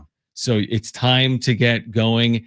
And with 16 home games and 22 games overall, this is not the time to close the first half going 11-11. Yeah. It's time to get going. Don't have what happened last night carry over and not, take away from the fact that these games are so important. Don't let last night distract you. Right. I'm talking about the Padres. Like, don't let last night bleed over into letdowns here. Keep that same energy. Make sure that you use last night as like a rallying cry, and you use that and you bottle that energy, and you play good against the Royals, and you play good against the Nationals, and you have a good last road trip before the All-Star break, and you take that final 10-game homestand before the All-Star break, and you go no worse than 7-3. Like, use last night and bottle that, and make sure that you finish off your first half strong. Let's see if they can do that, because on the other side of the All-Star break is that 10-game road trip for the Padres to kick off the second half. We'll see if they've got that second half Shildt magic in store here in 2025 or not. We can go to the phones. We do need to catch up, obviously, on the NBA Finals. We're heading for a 7th game. We'll discuss that on the other side of an upcoming break. But let's go to the phones, 877-767-4760 if you want to weigh in. That's 877-767-4760. And Dave's back with us on John and Jim. Well, what a 24 hours this has been, hasn't it? Been pretty good, Well, Dave. Just evaluating the Padres one step further about what they need to do or what they can't do about the next several weeks before the trade deadline. One thing to keep in mind, when this team, to be totally honest and fair, is in full tact, full health, they're pretty damn good. And I would say that if you were to have a healthy Yu Darvish and a healthy Mike King, along with the rest of that starting staff, et cetera, and you put Jackson Merrill back in at hopefully full production, sometime, a rise gets going, the whole thing starts working. It's a really good team. And so I think that that's the conundrum that we all face here, is trying to figure out how much more can this team sustain injury-wise without doing irreparable harm. And so they're dog paddling through right now, obviously. But, man, I would dearly love to see this team somehow get healthy and bring everybody back and see what damage they really can do. Because I don't think we've had that opportunity outside of the first part of the season. Appreciate you, Dave. Yeah, health is a big part of this. I think healthy, we've talked about their depth. Healthy, they're good, but they lack depth. And that has already shown up. It has shown up throughout the first half of the year. We'll see if they get health. That's the thing you can't guarantee, though. Yeah. How do you guarantee health? That's the key word there, is if. If. What's the term? It's like if ifs were buts, then no. I don't even know what the term is. Do you know what the term is, Brent? What is the term, Brent? It's not that. If ifs and nuts were candy and nuts. If ifs and buts were candy and nuts. Yeah. Yes. Then what?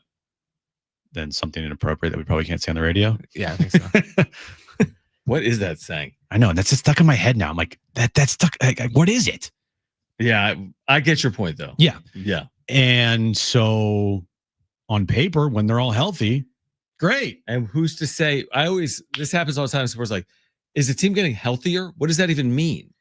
Because what if someone else loses their health? I would feel so much different if Michael King was already throwing, if Yu Darvish was like set to return this week, if Jackson Merrill, was healthy, if Fernando Tatis Jr.'s hand wasn't potentially going to cost him some time here and broken, like, then I'd feel really good. But we have no clue about Michael King. We really don't know about Yu Darvish. I mean, we don't know when he's going to be fully back. It could take more than just a weekend for Jackson Merrill to return. Who knows? That's up in the air. And then Tatis in his hand is completely up in the air right now, too. Yeah, and we don't know what the next day presents. Nobody knows what's going to happen moving forward with this team either. Here it is. If its and butts were candy and nuts, we'd all have a Merry Christmas. I like that. Okay. That's what you were trying to say. Yes. That's what you were trying to say. Thank you, Dr. No. Okay. On the other Thanks, side, Don Meredith. He came up with it. Cowboys quarterback. Game 7 of the NBA Finals is Sunday night. You could argue it's a must-win game for both the Pacers and the Thunder. We'll tell you why. On the other side, plus we're waiting on a Padres lineup. Plus Kevin Acee will join us at 4:30, and we'll hear from Mike Shildt at some point in the 4 o'clock hour. We're waiting for updates on the health of Fernando Tatis Jr. This is John and Jim, San Diego Sports 760, live on the iHeartRadio app.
All right, Toddy update.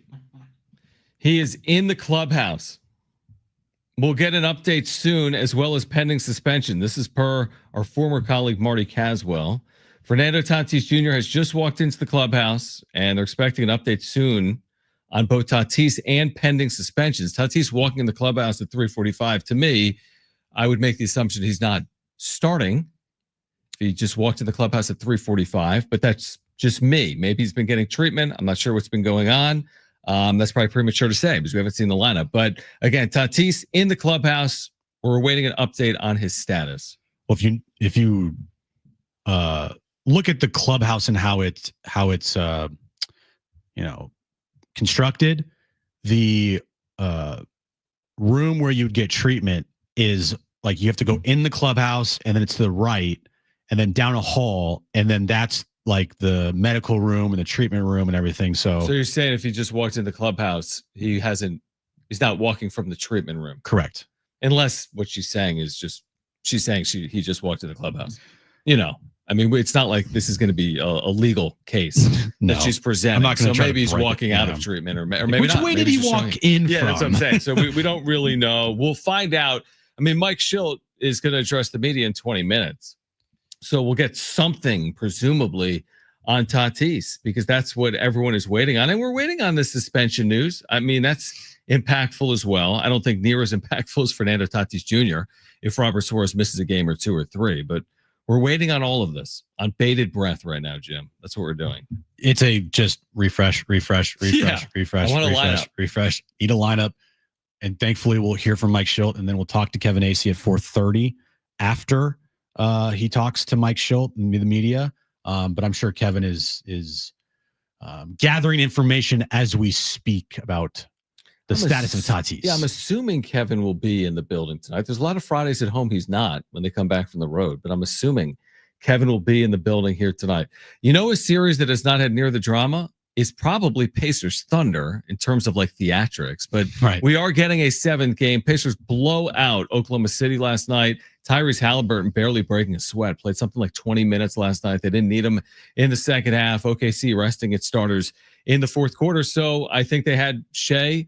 We heard the sound from him on the bench saying it's for all the marbles. Sunday night for all the marbles. Oklahoma City at home will be a heavy favorite against the Pacers, but I feel like all the pressure in the world is on Oklahoma City, just all of it.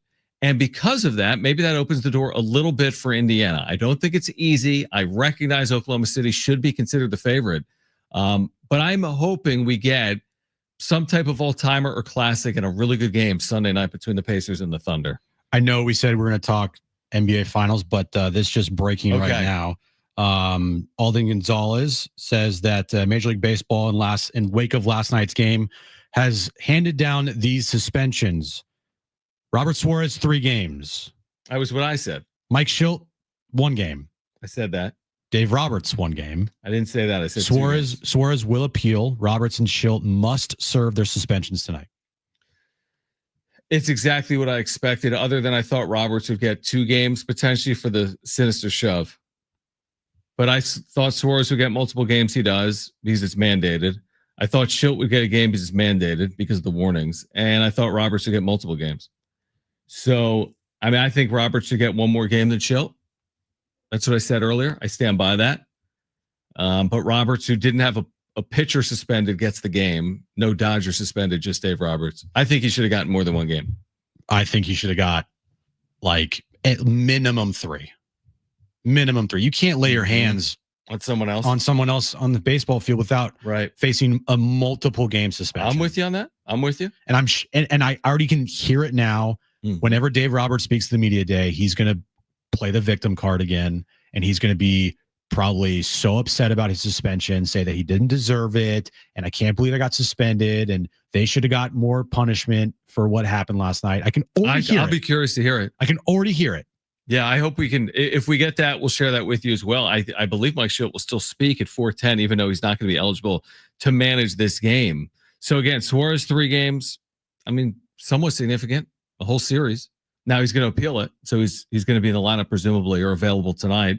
because they'll appeal it. And then Shildt a game, okay. I mean, you can win a game without your manager. It's happened before, and Dave Roberts won game. But I'm with you. I don't think it sends the right message there. I'm not going to say Dave Roberts should be suspended like Keith Olbermann did. I mean, I just said last night when I saw it play out, I said Dave Roberts should be suspended, and he was. That's how I felt. Yeah. So I'm not going to sit here on some high horse and be like, suspend him for 30 games. Or because I don't necessarily feel that way, but I do think multiple games was appropriate. And he dodged that. And he got just one game. Michael in the chat says Suarez needs 3 days of rest anyway. He maybe does. Well, the thing is, if you don't serve it tonight, then it's going to be pushed back. Yeah, exactly. So when you appeal, you're eligible until baseball comes back with their official ruling. You kind of wish you just served it because he pitched yesterday. So that's one of the games if you were going to be down. My guess is the second he walked in that clubhouse, he knew everybody knew what the suspensions were coming into today's game, like before talking to the media. So the reason why Robert Suarez talked to the media is to have some, version of him out there saying, I didn't hit Ohtani on purpose. Because when you don't talk to the media after you hit some dude, then it's going to be left up to interpretation. And there's nothing that Major League Baseball can fall back on as like, he said this after the game. Now Robert Suarez has spoken. Not surprised that he spoke now knowing the results of. He knew the suspension. He knew the suspension. He was then advised, okay, we're going to appeal this, but you need to speak and you need to say that you didn't do it on purpose. Here's the official statement from baseball. Padres pitcher Robert Suarez has received a 3-game suspension and an undisclosed fine for intentionally hitting Shohei Ohtani of the Dodgers with a pitch in the bottom of the 9th inning Thursday night at Dodger Stadium. Baseball announced today. Michael Hill, MLB senior VP for on-field operations, made the announcement. The suspension of Suarez had been scheduled to begin tonight when the Padres are set to host the Royals at Petco. However, Suarez has elected to appeal. Thus, the discipline will be held in abeyance until the process is complete. In addition, both managers, Mike Shildt and Dave Roberts, have received 1-game suspensions and undisclosed fines for unsportsmanlike conduct and for contributing to inciting the benches clearing incident. Shildt and Roberts must serve their respective suspensions tonight as the Padres play the Royals and the Dodgers host the Nationals. That's the official statement for Major League Baseball. We'll react on the other side. Plus, Kevin Acee will join us at 4:30. We'll hear from Mike Shildt coming up as well. Hour 3, John and Jim, San Diego Sports 760 and live on the iHeartRadio app is next.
All right, this update's brought to you by the Jim Petrell Real Estate Team. Breaking news: baseball has handed down suspensions from last night's game. Robert Suarez has been given a 3-game suspension.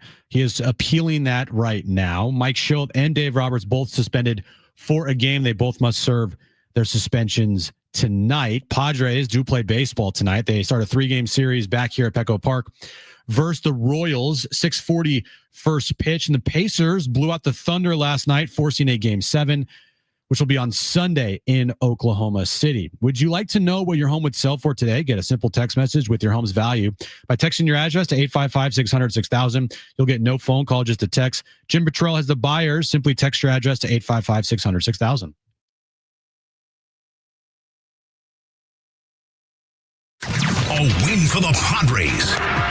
Swing and a miss, and Matsui gets him to end the ball game. A lot of drama there in the end, as it turns out. With some extra activity. Now, a little shove from Roberts of Shildt. And now, everybody unloading onto the field. They play again in August, and we'll discuss if the hate will linger. Plus, the Royals come to Petco this weekend. Can Mike Shildt and the fellas make up some ground? Kicking off the weekend with John and Jim. All right, San Diego and Southern California, what's going on? This is hour 3 of John and Jim. Kevin Acee will join us in 30 minutes. We'll hear from Mike Shildt this hour. There's a lot to react to, including news that Annie Hobron is sharing on social media right now, saying that Tatis has walked through the clubhouse. He didn't stop, but when asked how he was doing in passing, he said, quote unquote, "I'm good. We await more info. We'll hear from Shildt soon." That was per Annie just a couple of minutes ago. Yeah, good. My antennas are still up because no lineup has been posted. Tatis just got there. It's already almost 4:00. My guess is he's not in the lineup tonight. That's my guess too. I don't know if they're going to have more information on Tatis, but I already have like a pit in my stomach of preparing for the worst, hoping for the best. Okay, if you walk by me, okay, let's say yesterday you went hiking with Aaron and you rolled my ankle. Yeah, rolled your ankle. Mm-hmm. Okay. Yeah. And then you came in, I was like, "How are you?" And you're like, "I'm good." Yeah. I would then believe that you didn't break your ankle. Right. You'd be like, it's swollen, but it's annoying. It hurts to drive. But still, my ankle would be hurting a lot, and I would be in a lot of pain, and it would take me probably a couple days to a week before I'm like feeling better. But that's way better. 100%. I agree. So that's what I'm saying. I'm good isn't, I'm deciphering it. And with Tatis, who the hell knows?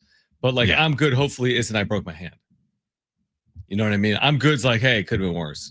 That's what I'm hoping. I hope that is what I'm good means. Because it's not, because if he says I'm good and he's not really good, then he's actually not good. So here's another a little twist here. Jeff Sanders says that as Tatis walked through the clubhouse en route to the training room, his hand and wrist were not wrapped in any way. Wow. Now there is also no lineup out yet. So maybe they're waiting on like what he feels like after he gets done with the training staff. All right, so I feel like that's encouraging that his hand isn't wrapped. I like how we're breaking this all down. Who breaks a hand that doesn't have a wrapped hand?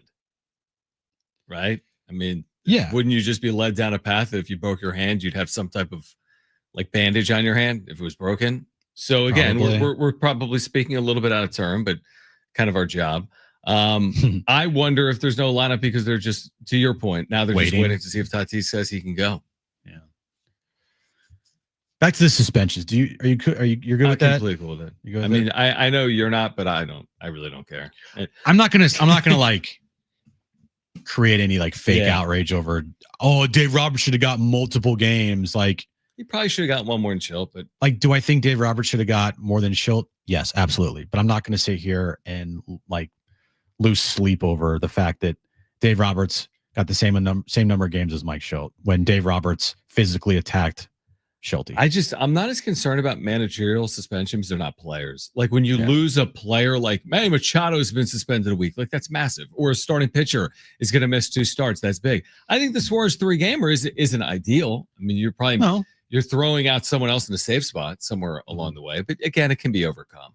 And I think the team has the pieces in the bullpen to overcome a series absence of Robert Suarez. I hope so. Do I trust Jason Adam? Do I trust especially Adrian Morejon right now to close out games? Estrada has struggled. He struggled. Adam has struggled. But I do trust them to close out games. Without Suarez. They're going to need to. And Suarez has struggled. Yeah. If Suarez actually, finished out that game last night, who knows what happens? Right. You're saying in terms of whether they win it? Yeah. If Suarez did not get ejected for hitting Ohtani and he had to finish that game, who knows? Because he was all over the place. He did not have command. And that thing was getting it was getting, testy there. Completely. You're like, guys. Yeah. Guys. No. I mean, they were a base hit away from potentially losing that game. Right. Somehow after going. And it would have been just way worse. Just would have been the absolute worst. All right. So we'll see if we can get word on Tatis at some point here shortly. We'll hear from Kevin Acee at 4:30. We will hear from Mike Shildt. But right now, let's get to this. It's time for the wrap. Presented by Sombrero Mexican Food. Check out their website at sombreromex.com. Guys, do you think Game 7 of the NBA Finals is a must-win game? A must-win? For who? What team? For both. Pacers? Oh, for both? I don't see how it would be for both. I can see for Indiana. Yeah, I can see that too. I'm going to say it's a must-win game for OKC. It's finally our first actual must-win. This is the true definition. Season end Sunday for both teams, 1 win. First Game 7 since 2016. That's a long time. We said, look, ratings are going to suck. Who cares? Whatever about ratings, but Game 7 should get a nice bump. Oh, it will. On Sunday night. There hasn't been many stories with this finals. It's not anywhere close to the amount of stories between Dodgers and Padres. These teams aren't they don't hate each other. You had the stolen Game 1. You had the Halliburton injury. Now, last night, that Pascal Siakam dunk was ridiculous. That poster. Oh my goodness. They played really well. And Oklahoma City played like a team that knew they had another game if they needed it.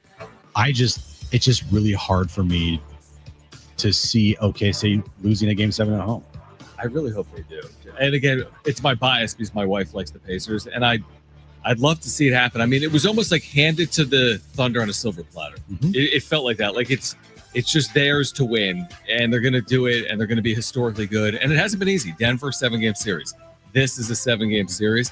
Man, if Indiana was able to capture this year's NBA Finals, what does that mean for the Thunder next year? If think about this, and I heard Bill Simmons talking about it, he made a good point. I think it was Bill Simmons. If the Thunder win on Sunday, it's a great accomplishment for them, but they're not going to be really remembered all time, right? Yeah, I would say that. You're saying it's historically good? I think they'll be known as one of the better NBA champions in recent memory. Mm-hmm. But as far as in the next 20 years, people aren't going to go back and be like, the Thunder in the 2023, unless they rip off 3 in a row. Yeah, if they win 2 of the next 3. Yeah. But if the Pacers win, it will be remembered forever because it will be one of the biggest upsets in NBA history. And when you look at their roster, Pascal Siakam's a really, really good player. Tyrese Halliburton's a really, really, really good player. They don't have that Hall of Fame dude on their roster that is kind of looked at as needed to win an NBA championship. I think in my lifetime, I can't recall what would be deemed a bigger upset in the NBA Finals. I know Detroit beat the Lakers in 2004. Maybe there's some recency here. I feel like this would be shocking. I really do. Heading into the series, Indiana upsetting Oklahoma City to me would be shocking. So that's how I would treat it. I think it's a historical upset if they pull it off. I think 04 is the biggest upset. This would be the second to me. All right. Well, that's still pretty darn big. That's still very big. Years. Exactly. Next question. Which junior is a bigger face in baseball, Fernando Tatis or Bobby Witt? I love me some Bobby Witt Jr. You know that. I think it's Witt. I love me some Bobby Witt Jr. I do too, just because I think Tatis still has to come back and prove that he can be that player again. And he hasn't proven it yet. Bobby Witt Jr., he's proving it right now.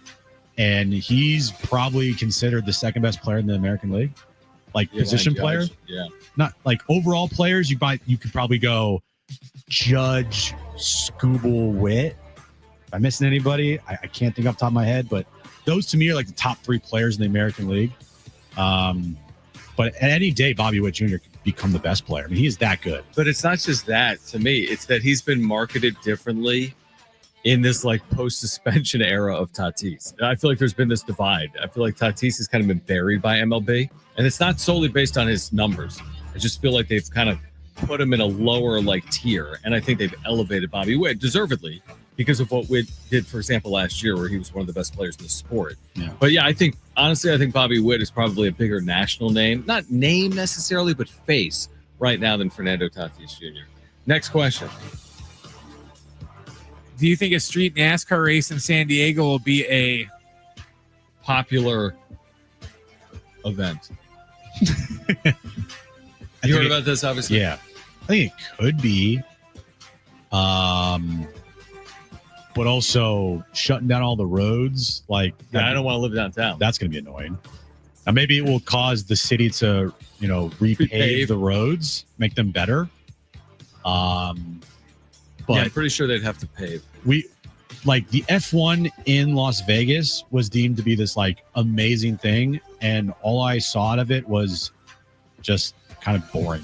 Well, I don't think the locals like it either, to your point, because it shuts down everything for forever.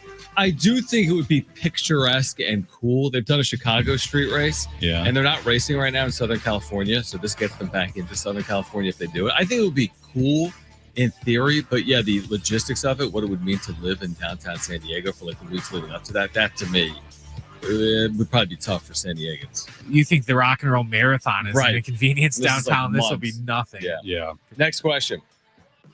Should Dave Roberts, this doesn't make sense, this sentence. He's suspended for shoving Mike Shildt. I know, but it says for being suspended for shoving Mike Just Shildt. improvise. Okay.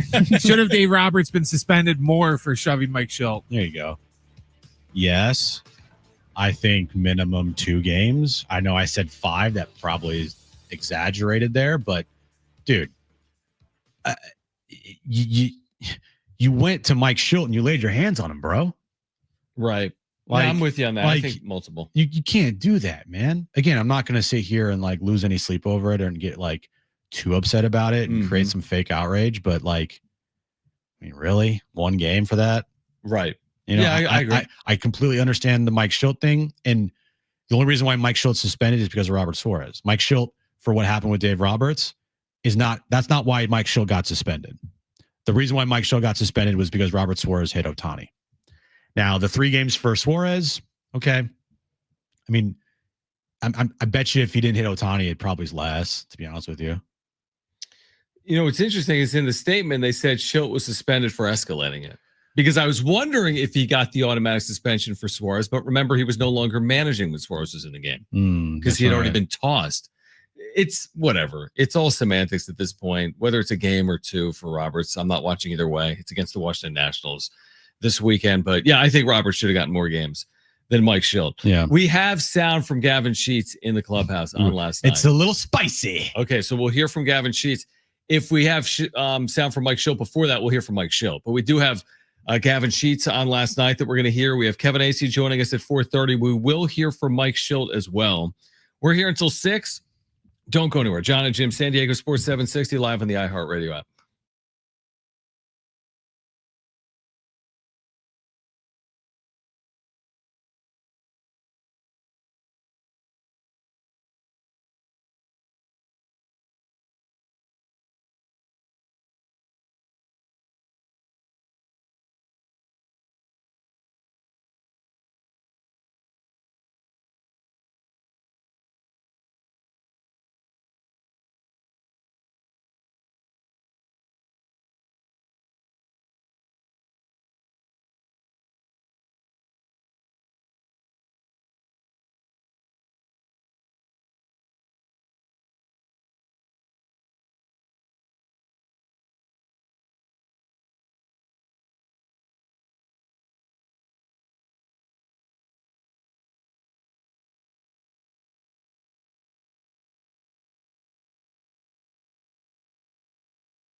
So much to discuss with Kevin Acee. He'll join us in 12 minutes.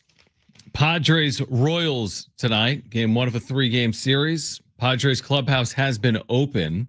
We're waiting on a lineup still for San Diego. I also don't see any quotes coming out from Shildt. So my guess is maybe he hasn't begun his pregame scrum yet. Spicy.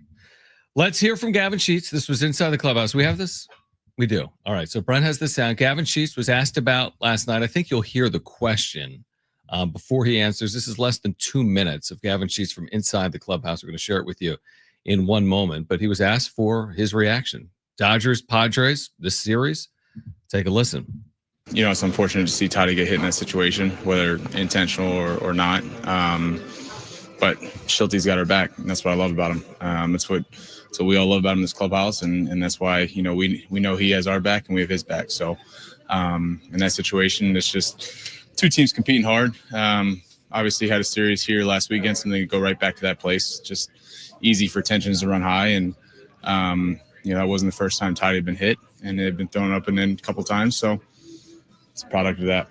We know Shildt can be intense, but we rarely see him like that. When a manager does show that kind of emotion, does the clubhouse dugout take notice? Yeah, we love it. We love it. You know, I played for a guy that was similar to that with La Russa, and you know, I see a lot of the same stuff with that. And it's a Hall of Fame manager with La Russa, and Shilty's the same bloodline. So it's fun to play for those guys. It's easy to play for those guys, and we have his back with everything. You've been hit, I'm sure, when you know it's intentional. How do you know, really, when someone's throwing at somebody else in this game? Yeah, I think the situation. You know, obviously, I don't think that was necessarily intentional last night, but you know, when guys are being thrown out over the weekend, and you know, it just escalates to that point. And obviously, when, you know, people don't realize guys can get seriously hurt. You know, hopefully Toddy's okay, and but, you know, something like that can hurt a guy, take him out for weeks. And you know, every game is important, and you lose a guy like that, it's crucial to a team. So intentional or not, we're not going to stand for that. Ooh, I like that. Intentional or not, we're not going to stand for that. And they love Shildt because he has their back and they have his. I'd like to hear that from Gavin Sheets. That was good perspective from him. Not going to stand for it, intent or not. No, that is what loser, brain dead Dodger fans don't understand, is the intent versus not intent or whatever. Right. That's not at all a part, or should be a part of this conversation. Because if you make it a part of the conversation, which it shouldn't be, yeah, of course, last night it's up for interpretation if Tatis got hit intentional or not. Sure. No one. How could we know? It's in someone's head. And Mike Shildt said post game, he goes, "I hope it wasn't intentional, and only a couple people know if it was," which would be the pitcher, maybe the catcher, and Dave Roberts. So take that out, because it doesn't matter. Intentional stuff doesn't matter. Like this argument that I see people having, which is also a straw man argument. It's a stupid argument. Well, Will Smith's been hit 11 times in his career against the Padres. That doesn't matter, because Will Smith in the last 2 years hasn't been hit by the Padres. All right. Under Mike Shildt's teams, under teams managed by Mike Shildt, Fernando Tatis Jr. has been hit 5 times. 3 in the last week. Well, 3 in the last week and a half. That's the story. That's what matters. And here's the thing. If Tatis is hit 1 or fewer times, Ohtani is hit 0 times. Think about that. If Tatis is hit 1 or 0 times, Ohtani's hit 0 times. The only reason Ohtani is hit is because Tatis was hit multiple times. And that's just how this sport plays out. And if you've been watching it as long as we've been watching it, I mean, this has been going on for as long as time. So it policed itself. Now there's punishments that have been handed out. They're not overly severe. You got Shildt 1 game. You got Roberts 1 game. You got Suarez 3 games. None of this has anything to do with how many times the Dodgers been hit historically. None. Everything has to do with the fact that they hit Tatis 1 too many times, and the Padres decided that was enough. Yeah. And that's the right approach, and that's the same approach. We said this earlier. This isn't hard to comprehend. If Ohtani was hit, the Padres would have been hit. Okay, if Ohtani was hit first, the Padres would have been hit second. In this instant, it was Tatis that was hit first, Ohtani hit second. This really isn't hard to comprehend. It's surprising to me that people aren't really seeing it through this lens. Even if you're a Dodger fan, I'm surprised that you don't see it, honestly. If you're going to look in the mirror, if you're going to be unbiased, I don't understand how you don't see it through this lens. Well, the reason why is because it's Dodger fans. Now, Padres fans can see it as clear as day. Padres fans, like in this situation, know the drill. They know, all right, Tatis got hit multiple times. After that happens, Ohtani, sorry, you're going to wear one, buddy.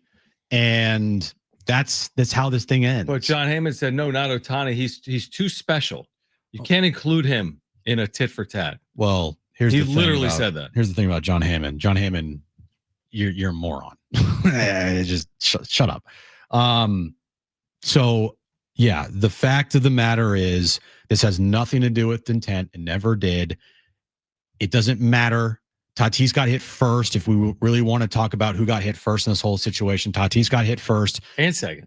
Last Tuesday night. He got hit first and second. Well, Pages got hit on Monday. Forget that. Oh, I'm talking about Tatis. In the Tatis-Ohtani dynamic, these guys are going to get hit. I mean, we can't sit here and be like Pages got hit. I kind of agree with Manny. There's other guys in there. Right. Like if it's Pages, and don't get me wrong, he had a great series. He's had a good year. Yeah, Pages, no one knows about Pages. You haven't circled him. No. They're not leading SportsCenter today with Pages gets hit. That's what I'm saying. It's Ohtani and Tatis. Yeah, right. And if it were to be Betts, MVP winner, Freeman, MVP winner, okay, we have a conversation. Sure. Pages. Sorry, buddy. I'm sorry. You're not part of this. And once Tatis got hit for a second time, then guess what? Ohtani got hit.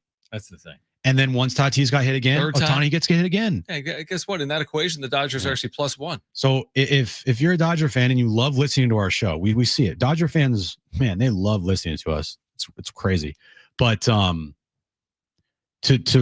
wrap this around your tiny little brains, the reason, I'll try to put it as clear as I possibly can. The reason why Ohtani got hit last night was because Tatis got hit first. Yeah. The reason why Ohtani got hit the first time a couple nights ago was because Tatis got hit twice already. That's why. It doesn't matter about, well, they threw at Ohtani. You're damn right they did. You want to know why? Because that's how baseball's policed, my guys. That's how it's done. All right? Yeah, it's amazing how, a lot of Dodger fans have such a huge issue with Ohtani getting hit, and Ohtani himself is kind of completely over it because I think he recognized he was going to get hit in that spot because that's just how baseball works. All right, we're going to hear from Kevin Acee on the other side. He will join us live. Our Padres insider reaction to it all, including to the suspensions and the health of Fernando Tatis Jr. That's next. Don't go anywhere. This is John and Jim.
All right, this update is brought to you by Anderson Plumbing, Heating, and Air. We'll start with the breaking news in baseball. Baseball has handed down punishment for last night. Dave Roberts and Mike Shildt both suspended 1 game. Robert Suarez got a 3-game suspension, but he will appeal that. Padres, they played baseball tonight as they start a 3-game series back at Petco Park versus the Royals, 6:40 first pitch. And the Pacers blew out the Thunder last night, forcing a Game 7 in OKC on Sunday night. It's a race to the rebate finish line. Homeowners are saving $500 instantly with Anderson Plumbing's water heater buyback program and qualifying for instant rebates. You better call before rebates run out. Book today at AndersonPHA.com. Nobody's wild clients like they do.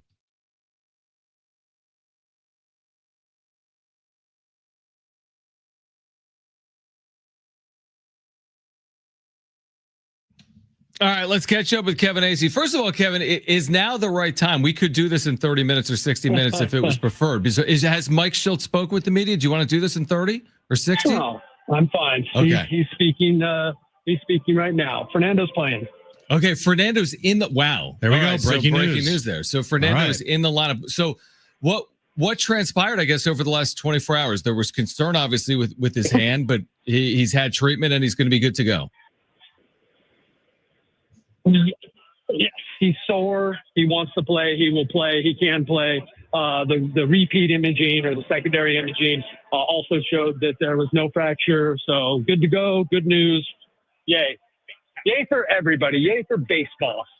Yeah, I can only imagine. Especially after the comments that Manny made last night, saying they better light a candle. Right. I think even the Dodgers were probably sitting there like, please be okay. And thankfully, he's in the lineup tonight. Hey, look, Dave Roberts even said before Manny said what he said that he was praying that Fernando Tatis Jr. would be in the lineup tonight. So there you go. All right, Kevin Acee is with us right now from Petco Park. What's your reaction to the suspensions that were handed down earlier today with a game each for the managers and 3 games for Robert Suarez? Predictable. Felt that if I was, handing them out, that Dave Roberts would have got 2, but hey, I'm not, and and I gotta say, the media, maybe not as much as fans, but if you cover a team, you're just always going to see it through their lens. You can't help it. I try to be as non-myopic and as open-minded as I can be, but I had a hard time not kind of finding a bit of fault with Dave Roberts last night, and so I thought he deserved more. I did not think he would get more. That's just the way these things go. Right. And I think we've been talking about this all day, Kevin, about their argument is it wasn't intentional. So why are they throwing at Ohtani? But in reality, it's that's not what it's about. And I feel like that side, especially of their fan base and the Dodgers, seem to not understand that doesn't apply in this situation. I know that I get a little boring, but that is why I don't get too worked up. I know that if you're a Dodger fan, the Dodgers are always right. And if you're a Padres fan, the Padres are always right. And that's how it should be, right? Mm-hmm. And that also, by the way, if you're a Dodgers player, the Dodgers are always right. And if you were to come over and play for the Padres today, the Padres would be right.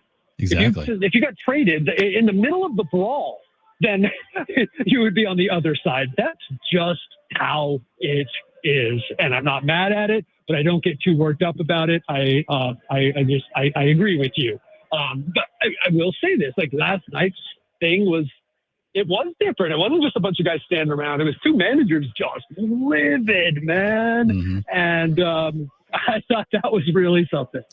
Are you surprised? Kevin Acee is our Padres insider. Are you surprised that it escalated in that manner in this series? I know earlier in the week we were talking about there were back and forths. There have been a lot of hit batters, obviously, in these 7 games. Did you see the writing on the wall, or was this a surprise to you the way it played out? I did not think it would escalate like that, and that, Dave would lose his mind. Yeah. Let's be honest, Mike has a kind of a propensity for that, right? And there's nobody that could ever question anything about him loving his guys. But then it's Tatis, and it's Tatis laying on the ground, having had his hand hit. And so then it's boom. Then I'm not surprised. But expectations were high, but then, wait a minute, nothing really happened on Wednesday. And then it's 5-0, and he's taken out Dave Roberts has taken out 2 Hall of Famers and a perennial All-Star out of the lineup, and it's 5-0 in the ninth. And I'm like, okay, cool. Finally, a story that's going to hold up. And boom, it blew up. I just want to reaffirm, just so that if anyone's really interested in like the cutting through the partisanship, Jim, you're like 100% right. It just doesn't matter. Shohei Ohtani knows it. I think Dave Roberts knows it. Intent does not matter. I do believe Vasquez and Suarez threw at Ohtani. I do believe that's okay. I do believe the Dodgers didn't mean to hit Tatis, but who cares? Because they tried to do something, they didn't execute it properly, and you got to pay the price for that. And you can't hit one of the best players on the other team 3 times in 6 games and it not get like this. I mean, that's just silly. Yeah, I mean, you're 100% right, Kevin. 100% right. You kind of forget. They're playing a baseball game tonight, and if it were not for what happened in the 9th inning last night, the number one thing I think in your game story would be, hey, Xander Bogaerts went 4 for 4 and he's 5 for his last 5, and he looks really good. Now it's one game, okay? Like again, you got to do this for a long period of stretch time here, but this look, we all know these guys are humans, and yes, do we go hard at these guys sometimes? Absolutely, but that had to have felt amazing for Xander last night. Just on so many levels. I don't think we talked since his heartbreaking quote, right? On Wednesday night. Yeah, we talked about it, yeah. Basically, I suck, I did something, and we lost anyway. This really hurts kind of thing. Yep. And then last night, he's the hero. It holds up, right? And it's completely overshadowed. He has had 5 hits in back-to-back games. So he's had 5 hits over the course of 2 games this year. He's had 3 RBI games. He's had home runs and doubles. My point is we gotta wait and see. But I think he used the term connected, which means that he just feels more like he's not trying to pull the ball necessarily. He's just being Xander. Okay, well, he's got to find a way to continue to be Xander, because I've said this 1,000 times, and it's been the most perplexing thing. Xander Bogaerts a pretty good baseball player, or he was. And so the drop-off has been just astonishing. And so if he can be this guy, that is monstrous. It's still a gigantic if, and that's coming from like probably the guy. I just cannot believe how bad he's been when he was that good. And so I want this, because also I'm a human being. For goodness sake, you've got to feel bad for Xander Bogaerts. If you think, and I don't say this much because fans have the right to do whatever they want, or not whatever they want, to feel however they want, especially if they're paying fans. But if you think Xander Bogaerts doesn't care, then he's like packed it in because he got his money, you're an idiot. So like as a human being, like you've got to be a little appreciation if Xander Bogaerts can turn this thing around. It's well said. I mean, again, I think some of the criticism levied, and again, like you have a job, we have a job. It's always between the white lines, like I'll reference like, hey, your OPS was, I'm making it up, 800 in Boston, 600 here. Why? What happened? It's not good, but you're right. I mean, at the end of the day, I mean, you do. I heard that quote, or I saw that quote, Kevin, and I did stop and pause after reading it, because I'm like, you know what? The money at the end of the day, we all wish we had more money. Money's not gonna change your well-being. He's still a human being, and to hear something like that from him, it didn't necessarily surprise me, but it just goes to show that like sometimes we forget that they're human beings too. Yes, and I want to make sure that I acknowledge that a lot of people, maybe all of us on this call, might trade places with him. But you are correct, and like that is something you have to, Eric Hosmer had feelings, all right? Sure. Yes. And you don't have to like a guy, respect a guy. And look, I've written some pretty harsh things about Xander, but like that doesn't mean like I'm happy about it. It's my job. I don't think you guys are relishing saying he sucks. No. But that's like, he sort of has. He's called himself in the last 2 days garbage, trash, horrible. Xander Bogaerts is not denying any of this.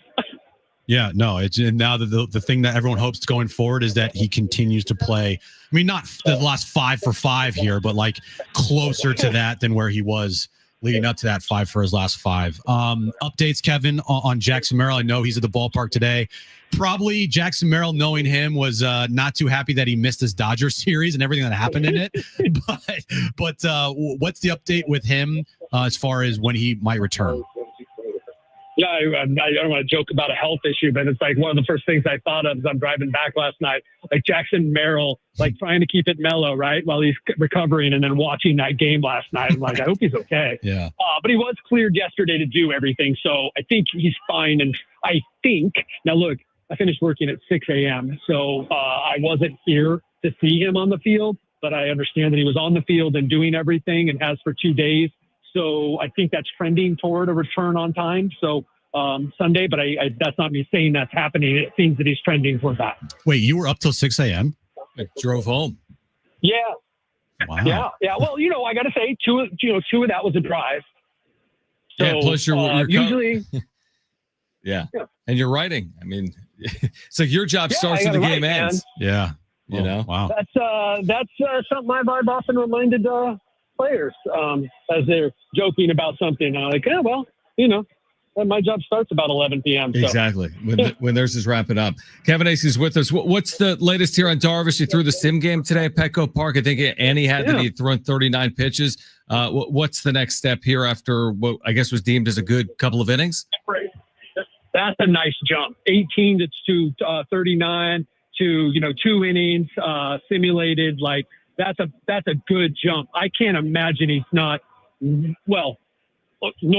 Right. And the caveat, nothing about this return by Yu Darvish has been normal, but I can have some confidence based on how people are talking about their confidence in that this is now finally where we can have some trust that he's going to be back. And I just can't imagine he's not one more of these and or a rehab assignment from being back. So I think we are trending toward at least a start before the All-Star break. That is with the asterisk of, look, he was going to be back in May too. So, well, that's good news. We talked about how this last stretch they just had was really important. I would argue, Kevin, that their upcoming stretch here is maybe more important with how they're playing. Amen. 16 of their final 22 before the break at home. They have that 10-game road trip coming out of the break, as they usually do because of Comic-Con and whatnot. But this stretch, Kevin, I mean, the importance of it can't be understated here, especially with how they've played and the thought process of going for it and the deadline coming up soon after the All-Star break. It's as important as it gets here. Amen. Because it's why I always when we talk, and it's all part of our job, right? Like how important this 14 games against the NL West in 17 days. So we talk about the importance of a few series, right? Mm-hmm. And then you have the idea, well, there's still 88 games to go. And this is what usually happens which is what happened here. Those were super important. Okay. Now they went 5-9 in that stretch against the National League West contenders. And so all that did was make this next stretch even more important because honest to God, we're now talking about by the All-Star break, they're playing 405 baseball in the last 40 games. At that rate, by the All-Star break, if they continue that, they're under 500. And then we're talking about a whole different situation, right? I don't want to use the S word, right? You got the B word and the S word at the trade deadline. And I don't want to, but I'm just saying that's how important. Now, what fans hope, what the Padres hope, what people believe is that it's important because it improves their playoff standing. The other thing isn't even a possibility. We're going to win. Yes, absolutely. My understanding is the Padres are still full go buyers. If anything, a little buyer seller kind of situation, but they are full go 2025. But I'm telling you, you don't do well leading up to the All-Star break. We could be having different conversation after it. Kevin, there's never a dull moment. Not with those two teams. And we appreciate you joining us. Get some sleep, hopefully, later on tonight. Thanks for doing it. Have a good weekend. Let's catch up again on Monday.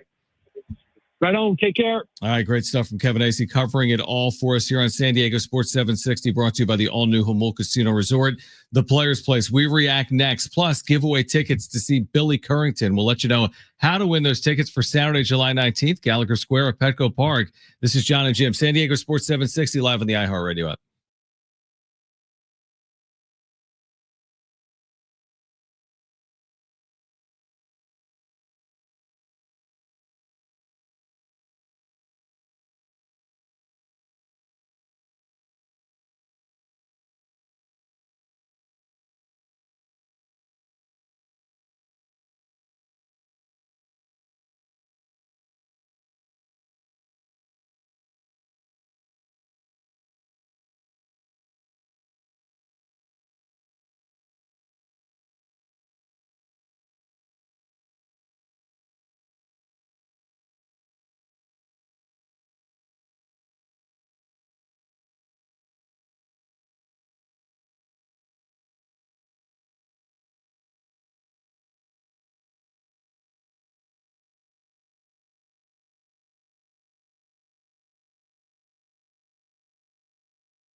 All right, we'll give away those tickets coming up in just a few moments. We have 2 tickets for Billy Currington, Saturday, July 19th, Gallagher Square, Petco Park. We'll hear from Mike Shildt.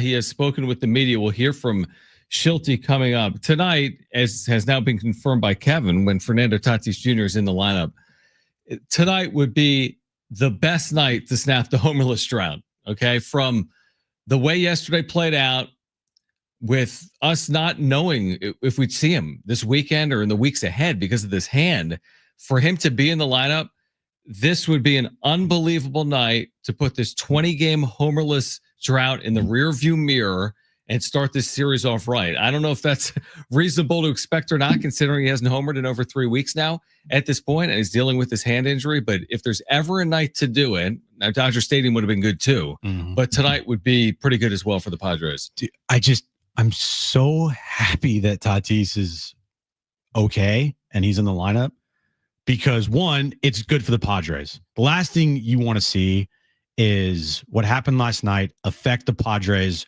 for a significant time. And then we would have these conversations about, Tatis and the Dodgers, and it would just be a never-ending thing. And I just did not want to deal with that. It would have been mind-numbing to even just go on social media and just see the amount of vitriol and rage from if Tatis were seriously injured. So thankfully he's not. Now we can move on and get to the task at hand, which is these next 22 games, which are so important. Yeah. Starting tonight. Mike Shildt, by the way, we'll hear from him, but he did say the candle worked. He said with the media, the candle worked. Remember Manny Machado saying yesterday, they better hope that he's all right. Now, I don't know what would have happened if Tatis was actually hurt. But it's such a Manny quote, and I love it. But I'm now curious to know what would have happened if Tatis was hurt. Like, if Tatis got seriously injured, but thankfully he didn't, what was going to happen? Yeah, Mike Shildt also saying no fractures or anything, obviously, at this point. But there must not be too much swelling for him to be available to hopefully lead off for the Padres as well. It's just the best case scenario you could have asked for coming out of last night's game. They won, thankfully. That they won. Tatis is in the lineup. He's seemingly okay. I'm sure he's still sore. Jackson Merrill's on his way back soon. And Yu Darvish is on his way back soon as well. Yeah, now when we talk about getting healthier, like we had a call on it earlier, Merrill is going to come back Sunday, it sounds like. We just had Kevin Acee essentially tell us that. He's been cleared. So hopefully Merrill's back Sunday. We'll wait for official confirmation, but hopefully he's back Sunday. And then Tatis is in the lineup, presumably here tonight. We've heard that. Darvish, like you said, threw his 2 sim innings. We'll wait on Michael King, but that's encouraging. I mean, the Merrill-Tatis part of the equation is encouraging. The Darvish part of it is important. So now let's see if they can play that baseball that they need to play into the break. I stand by what I said earlier. Like Kevin said, they've played 405 baseball over the last 40 games. I didn't realize it was that bad. I would say forget 405 baseball. They can't play 500 baseball and feel great about themselves if they go 11-11 into the All-Star break. That to me is not good enough when you play 16 of 22 at home and then you have 10 straight on the road after the break. So now is the time to play better than you've played over the last 2 months because they have not played well. They really haven't over the last 2 months. They're under 500. It's kind of go time. Yes. It's go time. It's go time, right? It's go time. Almost July. What's the record that you would feel? I'm not talking about like, 18-4, but like give me a realistic record that you say that's what they need to hit and I feel good with it. What's the record overall, Jim?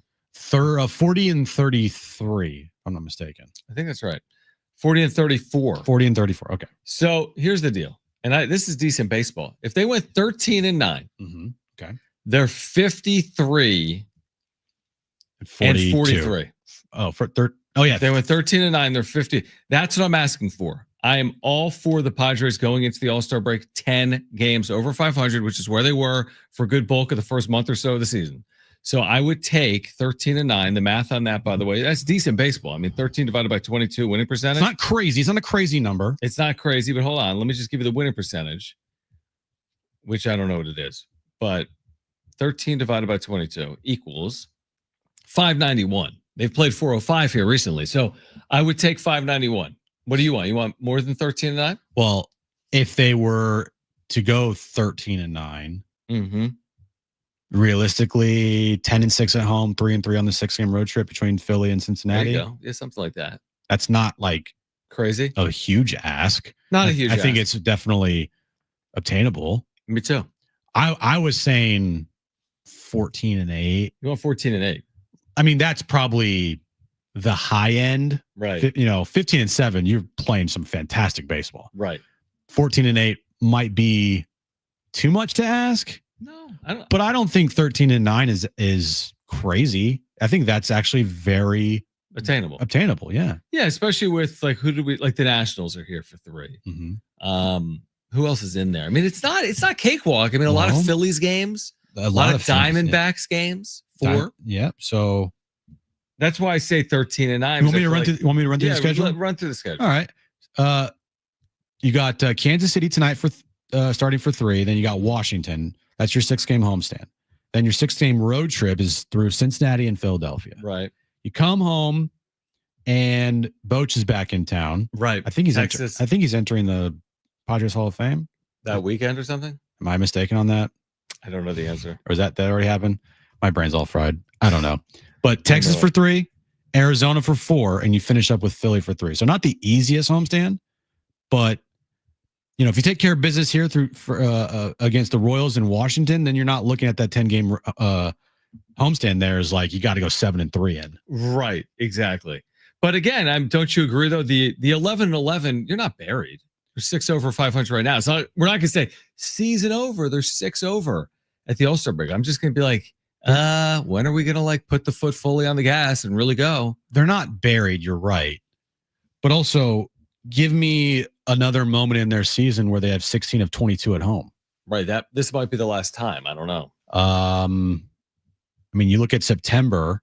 September is a very favorable schedule. Yep, I've been talking about September the last couple of weeks here. Get to September in good shape. You have some real good opportunities to make some ground and hold position. 6, 9, 12, 15. They have 15 games at home in September, and they're on the road for 9. So they have 15 of 24 at home in September. That's not 16 of 22. Right.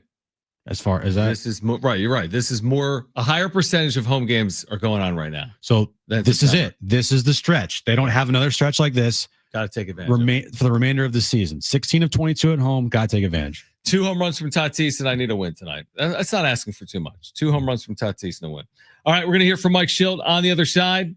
With the media, Fernando Tatis Jr. is expected to be in the starting lineup tonight for the Padres after getting hit on the hand by the Dodgers yesterday. But Tatis expected to be in the lineup. We'll hear from Mike Shildt on the other side. We are here until 6 p.m. Do not go anywhere. John and Jim, San Diego Sports 760, live on the iHeartRadio app.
All right, this update's brought to you by California Air Resources Board's Truck Stop.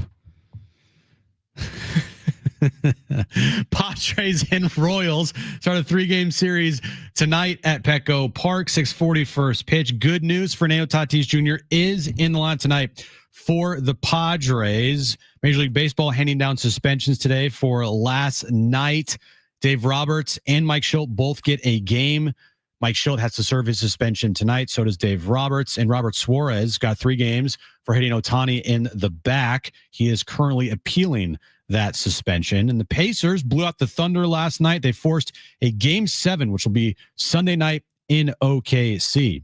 Are you ready to cut costs with a modern fleet? Advanced technology, zero-emission trucks are cheaper to fuel and maintain, easier to service, and have a smooth and powerful ride. Visit arb.ca.gov/ZEV Truck Stop. A win for the Padres. Swing and a miss, and Matsui gets him to end the ball game. A lot of drama there at the end, as it turns out. With some extra activity. Now, a little shove from Roberts of Shildt. Now, everybody unloading onto the field. They play again in August. And we'll discuss if the hate will linger. Plus, the Royals come to Petco this weekend. Can Mike Shildt and the fellas make up some ground? Kicking off the weekend with John and Jim. San Diego and Southern California, what's going on? Final hour of John and Jim. Now, Mike Shildt has spoken with the media. We've heard bits and pieces. We'll try to bring it to you in its entirety at some point sooner rather than later. The Padres have not yet sent us the audio, which brings me actually to an interesting point. Do you not get the audio from the Padres? Because yesterday you're like, send me the audio. I used to get it from them, but I don't get it. And I wonder why. I even emailed them. Did you get the game notes? Saying thank you. Do you get the notes every day? Who sends you this email, by the way? Tiffany. Yeah, I got nothing. Wow. I got nothing from Tiffany. I think they kind of cut me out. They kind of cut you out of that part of it, but that's okay. I still receive it. Therefore, we hopefully will hear from Mike Shildt. Hold on, let me look this in up its right entirety. now. I mean, you would get it every single day. I know I would for weeks on end. So I get multiple emails a day, probably 3. Media availability, game notes, audio, post game. So let me ask you this: behind the curtain, Yeah. Does Tiffany send you also? So she sends everything, right? To game notes. Most. Sometimes there's another name or two that pops up, but yeah, typically. All right, just looked. The last time I got game notes was May 5th. Of this year. Yeah. I wonder what you said May 4th. Well, they're playing the Yankees, so I'm sure I was very complimentary because they were playing good baseball then. Yeah, that's probably true. So we'll hear from Shildt. I mean, we just had Kevin Acee with us. We still have not seen a lineup, Jim. Game starts at 90 minutes. Well, we know have not Tatis seen a is in lineup. it. We're told that Tatis is in it. Shildt said the candle worked. He was asked about if the dynamic between him and Dave Roberts is personal. And he took a moment to reflect on it and then essentially said it was not. That he was, representing his team and didn't see it as something that was personal. But if you watched it, which we have watched, what he had to say, I mean, he's not in some jolly good mood to talk about Dave Roberts and the Dodgers. I promise you that. So they're going to store it away in their back pocket, like we always say. They're going to meet again in a couple of months, and we'll see if the Padres can play better against the Dodgers when they meet in a couple of months in August. But so far, not great. 2-5 in 7 games. Still 6 games remain, and then maybe the postseason. But you could tell Mike Shildt was not enamored with the way things played out at Dodger Stadium over the last 4 days. You think? To put it lightly. I mean, no one is. I mean, the main thing is they lost 3 of 4. Yep. And then the update on Tatis is good. So now it's really, hey, you just lost 3 or 4 at Dodger Stadium. They need to play better. Right. Like Tatis is fine. Move on from that. They don't face each other until August, which again, tensions will then rise once again, and it will be a Nest show. Really will. Yeah. Is it the same thing, like 2 series in 10 days or something? I think it It is. just was. Let me check. Which, man, the tensions really do rise. All right. So it's back-to-back weekends. Back-to-back. I love that. 3-game series at Dodger Stadium. Wow. August 15th through the 17th. 3-game series here at Petco Park, the 22nd through the 24th. Mark your calendars, everybody. Make sure that you're free those weekends. By the way, the only games in between, 4 against the Giants. Oh, who have had endeavors and have played well enough to be in contention in the division. And before that, the the Giants. And before that, the Red Sox. And before that, the Diamondbacks. I mean, there's a stretch in there. You're right. Hey, don't overlook the remainder of the Vetter Cup here versus the Mariners. If the Padres sweep the Mariners in that series and have a better run differential, they win the Vetter Cup. That's right. That's exactly right. That's exactly right. Yeah. But yeah, I mean, they need to play better against the Dodgers, but not just that. To your point, they need to play better. It doesn't, I mean, part of it is against the Dodgers. Part of it is in general. They didn't play well against the Diamondbacks. They didn't play well. We talked about the 17-game stretch. Can they go 9-8 in the 17-game stretch? Spoiler, they didn't. I don't know what the record was. I should pull it up, but maybe they went 7-10. I think they went 7-10 in those 17 games, that difficult stretch that they just went through.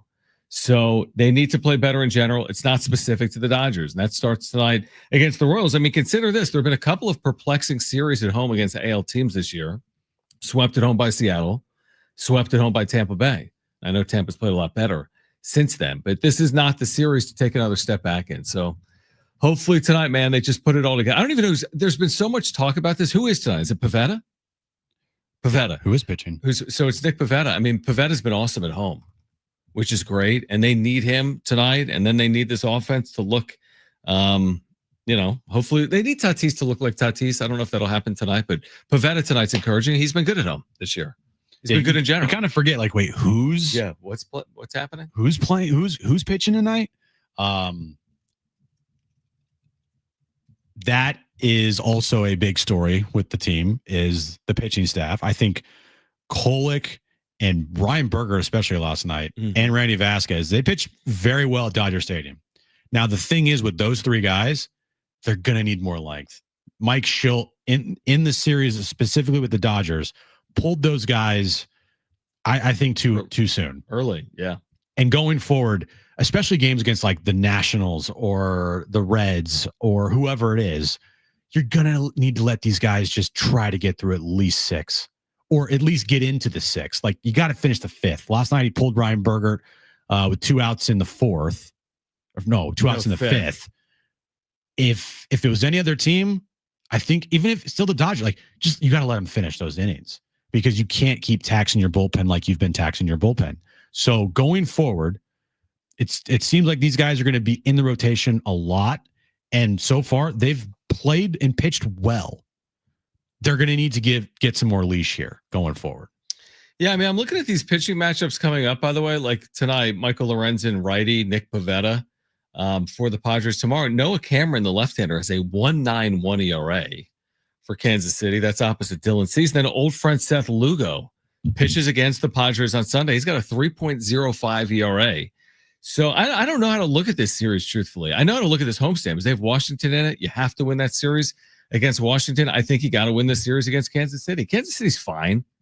500 team, 1 game under. They're fine. But I look at this pitching. I mean, this starting pitching that the Padres are going to see, I think, is fairly good. Lorenzen, Noah Cameron with the sub-2 ERA, and Seth Lugo, the former Padre, with a 3.05. Like, decent test. Hopefully the Padres are up to it. I mean, 4-2 homestand. I think I'm on board for that. Take 2 out of 3 against Kansas City, 2 out of 3 against Washington. I think you're off to the right start. Now, Michael Lorenzen, by the way, that's a name that I remember we talked about like in years past. At a deadline? Yeah, deadline. Yeah, move. Definitely.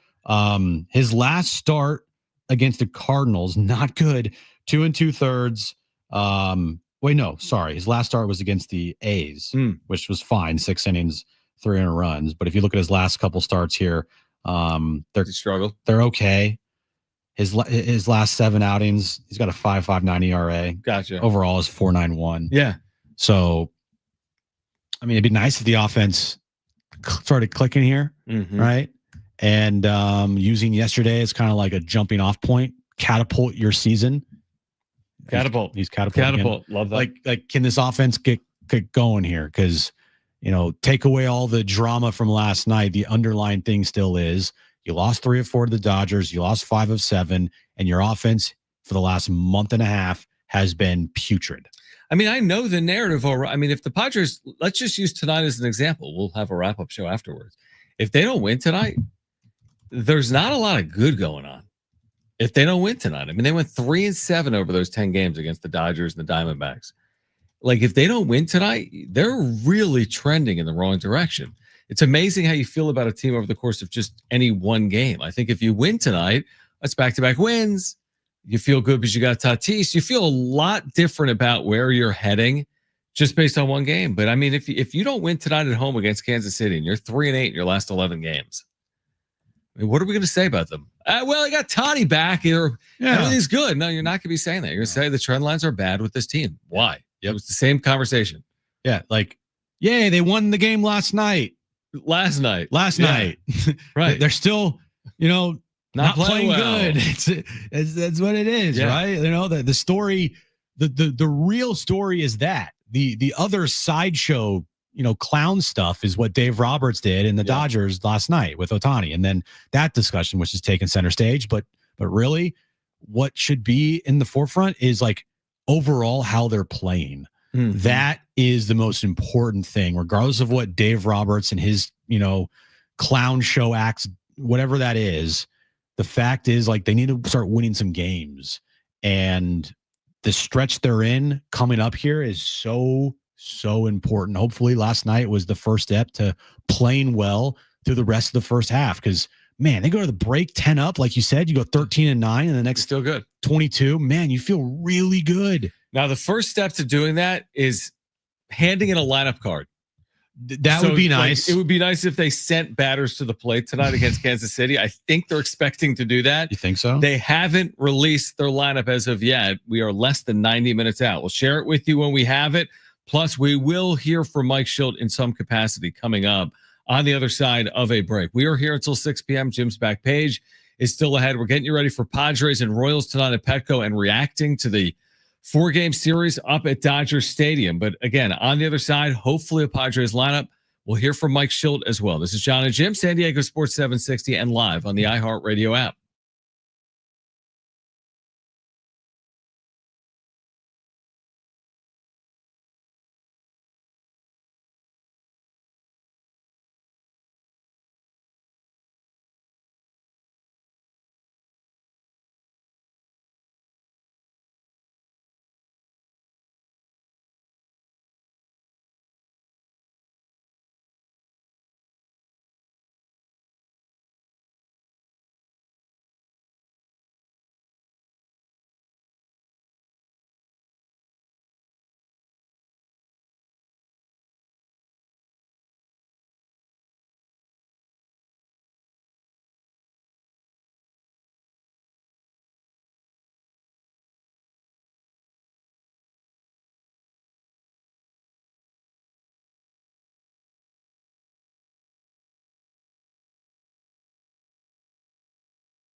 All right, a reminder, you can listen to John and Jim on the iHeartRadio app. Just download the app and search for John and Jim. Search for San Diego Sports 760. Put us in your presets. Listen back to any hour or interview. Listen live to the show weekdays from 2 to 6 p.m. It's official. We'll hear from Mike Shildt in his entirety at 5:30. So you'll hear 8 minutes from Mike Shildt coming up at 5:30 p.m. in about 10 minutes or so. The thing that we don't have is a lineup. Mm-hmm. What do you think they're waiting on? It's not Toddy. They said he's in the lineup, right? They did. Would it be? Are they waiting on another health update? By a who? move? The Bryce Johnson was hit yesterday. Yeah, something related to that. Brandon Lockridge is still there. Tyler White's still with the team. Yeah, they both are. It just seems I'm not a little late. I'm not overly too concerned because if they'll have a team, they'll have players tonight. If we didn't know the status of Tatis, and if Shildt was like, we'll see in a bit, then I would be more obsessed with what the lineup is tonight. Right. And it's probably going to be the normal lineup. My guess is it's the normal lineup. I just don't know why they're waiting this long. Yeah, exactly. That's all. Exactly. So, but again, the good news today, where we really started today, was Fernando Tatis Jr. Oh my gosh. And all this back and forth was hit on the hand. Is he going to miss a significant amount of time? We don't expect that to be the case because Mike Shildt saying that Fernando Tatis Jr. is back in the lineup here tonight. So that's the good news. I'm curious to see if I could find any quotes from Dave Roberts today. Oh yeah. Because he was the instigator not the instigator, but he definitely took it over the line. He what he did last night was over the line. What's David Vassay saying? Oh, David Vassay. What does he have to say about the back and forth? You don't want to look. I haven't. I need to look now. No, I don't. No part of me ever wants to talk to David Vassay again about anything Dodgers related. I know. Yeah. Actually, he didn't even tweet about it last night, really, which surprises me. Well, but I was looking on his timeline to see if I saw anything from Dave Roberts. Yeah, I don't see anything. Nope. Yeah. So you want to know what Roberts has to say? I mean, I would think they're at home, right? Yeah. So 7:10 start. Mm-hmm. So it's a little later. We were getting that Shildt sound pretty late this past week at Dodger Stadium. So who knows? We'll see something, I'm sure. It's a night off for both Dave Roberts and Mike Shildt. I mean, neither are managing tonight. The LA Times is also reporting that Dave Roberts was fined an undisclosed amount by Major League Baseball. Well, that was we read that. That was in the statement. Both managers were fined. Oh, sorry. And Robert Torres was also fined. Okay. So those are the updates there. There you go. All right. So we'll see tonight, 6:40. By the way, this game is not on Padres.tv. Once again, that's right. Another Apple TV game. Woo. So Brent likes the Apple TV game. I'm fine with it. I'm fine with it. I signed up because of this. I did too. And is it a waste of money? Yes. Truthfully, it's the only thing I use it for. I use it for nothing else. I use the MLS season pass, but that's separate.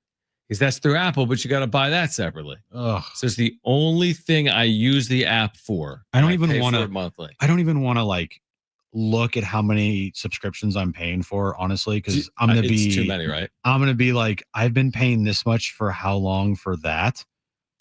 If you added all of mine up too, it gets a little concerning.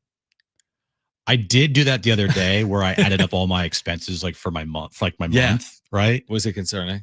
And I looked and I was like, oh, that's a lot. Yeah. That's because I have other payments for health and chiropractor and car payment. And I'm paying off, still my kidney stone procedure. Right. No, I know. There's things there that I'm like, I mean, it's a hefty price. I'm looking right now in my subscriptions. Apple TV is $9.99 a month, so I can watch one Padre game a month. It's $9.99. That's a lot of money. It is to watch one Padre game a month. But what other choice do I have? I get it for free with my cell phone. So must be nice, Brent. But see, I like it because I never watch it. So the only time I ever watch it, other than Charlie Brown Christmas, one time a year every winter, is if the Padres are on. So I like it the more games are on because then I actually watch it. And I do love their format. Yeah, I like the broadcast itself. So I'm a proponent of the broadcast itself. I just don't like buying Padres.tv and then buying Apple TV Plus.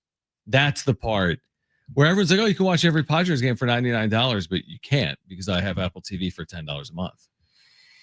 So you add it all up, it's like and then tomorrow's a Fox game.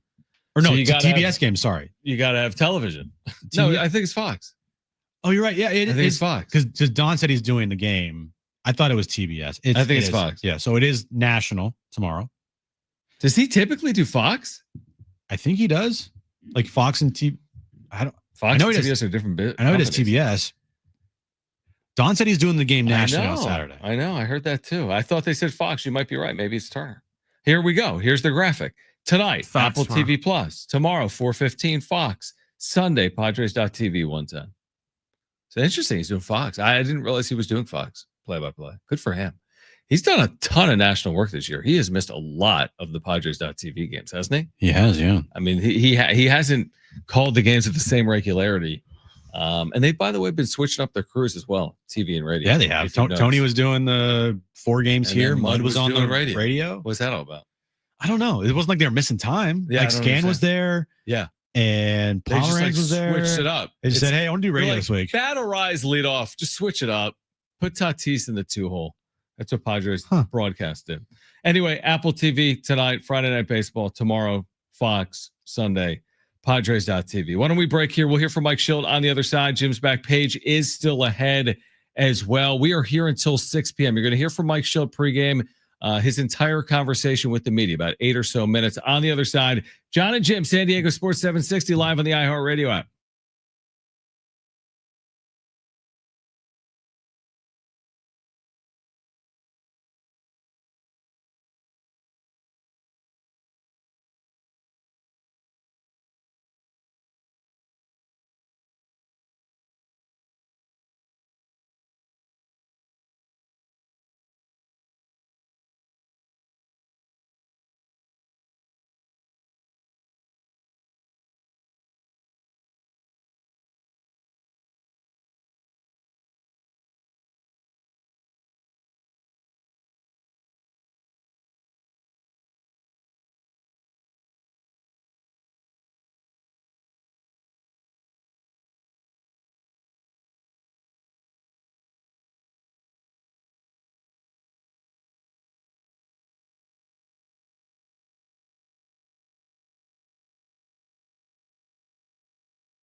All right, this update's brought to you by Staples Stores. Padres and Royals. They start a 3-game series tonight at Petco Park. 6:40 first pitch. Still no lineup for the Padres as of yet, but we do know, as Mike Shildt told the media earlier, that Fernando Tatis Jr. will be in tonight's lineup. Punishment from baseball handed down. Mike Shildt, Robert Suarez, they get suspended. Mike Shildt suspended 1 game. Robert Suarez suspended 3 games, and Dave Roberts suspended only 1 game for physically attacking Mike Shildt last night. And Pacers, they blew up the Thunder last night in Game 6 of the NBA Finals. They have forced a Game 7, which will be on Sunday night in OKC. How many times have we all said that was easy? Well, the Staples Easy button is back, and it's got everyone saying it again for custom prints, shipping services, even passport photos, plus quality products delivered next day to over 98% of U.S. staples. That was easy. All right, we've got the Mike Shildt sound. By the way, Giants Red Sox tonight at Oracle in Northern California. At bat 1 or 2 that they headhunt Devers. I'm kidding. Just throw at him, man. Right the head. No, that's not going to happen. But that is a 3-game series this weekend. Boston's been good. The Giants have been good. And that'll play out real quick tonight. We have a lineup. Wow. Breaking news. With 9 players? 9 actual players in the lineup. You want to hear it? Yeah, let me guess. Tatis leading off? Tatis leading off. He's in right. Okay, let's hear the whole lineup. Luis Ariz, Manny Machado, Gavin Sheets, Xander Bogaerts, Jake Cronenworth, Trenton Brooks, Elias Diaz, Tyler Wade in center. So wow, look at that lineup. As we said, it's the regular lineup. That's the lineup. Yep. All right, so they will, in fact, use hitters tonight against the Royals. Correct. In Game 1 of this 3-game series. All right, let's hear from Shildt. This is about 8 minutes with the media. The scrum starts with him being asked about, listen to this, now that he knows he's been suspended for a game, does he have any regrets? It's a good question, and I have thought about it. You know, you always review, and, you know, the one thing that I am responsible for is making sure we have a clean game, making sure our sport, first of all, represent our team and take care of our team, the San Diego Padres, and our organization and our city, and then be a good steward for the game and be a good representation of how the game is supposed to be played. And it's one thing that I've been intentional at my whole career, and my career will speak to that, you know, regardless of level. You know, the circumstances were really challenging this past series. And at the end of the day, I don't regret standing up for a guy that I love in Toddy, and a team that I love, and a city that I love, and an organization that I love. So in that regard, I have no regrets. You know, how it got to that point. Again, we can all have our comments and thoughts and theories, but as far as my actions, it's not something that you want to do every night or needs to be done, hopefully ever again. But appropriate actions for the circumstances were taken, and I don't regret it at all. Doc made contact with you. You both get 1 games. How do you view that? You know, listen, man. The league does their deal. They do a good job. They take all the factors into it. I accept my game. What they do to anybody else is none of my business, quite honestly. Has it become personal between you and Dave, do you think? Has it become personal? Like me and him, or the Padres versus the Dodgers? Him and you specifically. Yeah, another good question. You know, I'm competing for our team. You know, there's some history that's very public, you know, with what happened last year with Manny that I took exception to. And so, you know, I handled that very privately. This got to be more public, and it's ultimately about, you know, the defense of our team, and anybody that is going to, you know, take the steps that I feel are inappropriate against our team, then I will take action. But, you know, I'm not a personal guy. You know, I don't take I'm not a grudge guy, but I am a foxhole guy. You addressed Manny situation with Doc privately, just you and Doc? Yeah, that was public on his side, but, you know, listen, that's water under the bridge, and you know, I handle my things privately. But that was later at a different date after that series? That's all I'll say. After what happened last night, does anything change the way you approach to face the Dodgers next time? No, I don't. No, not at all. I mean, listen, I need to stop and say this. I have a healthy respect for the Dodgers. I really do. I respect the heck out of their players. I enjoy the competition against them. You're talking about Hall of Fame players, on their way to Hall of Fame players, World Series champions. I respect that. That's what we're looking to go do. Freddie Freeman, Tommy Edman, Mookie Betts, Kiki Hernandez, Max Muncy, Clayton Kershaw, Teoscar Hernandez. They're good guys, man. They're good players, and they play the game the right way. And we played really healthy, competitive games against them, and unfortunately, it spilled into some altercation. But how we're going to compete with them next time? No, it doesn't change anything. We're going to take care of today, and we're going to take care of every opponent we can possibly take care of every day, and then they'll be on the schedule in August. Mike, there's really no clear-cut rubric for what is or isn't intentional. How do you know when somebody's really going after one of your guys? I don't think you. I think sometimes you can know. I think sometimes it's clear. Other times it's open to interpretation, which I felt like almost all of it was on both sides. And so, like for example, we had the warnings issued. And Iglesias, a guy with 12 years of major league experience, gets drilled in the wrist. We had 3 x-rays come out of that series. And so, he gets drilled in the wrist, and rightfully our team and myself were upset about it. But I wasn't going to go and make a production out of it because I didn't feel it was intentional. I thought the ball got away from him, and I wasn't going to create a scene and make anything bigger than it was, even though it didn't look optically great. And other times, you take exception, and it's a hard interpretation. Only few people really know. Where's Jackson Merrill? Jackson's in a good spot. He's in the clubhouse, had a workout today. He went through what he would term a pre-game day routine, and just got through talking to him and came out good. He's really made some strides.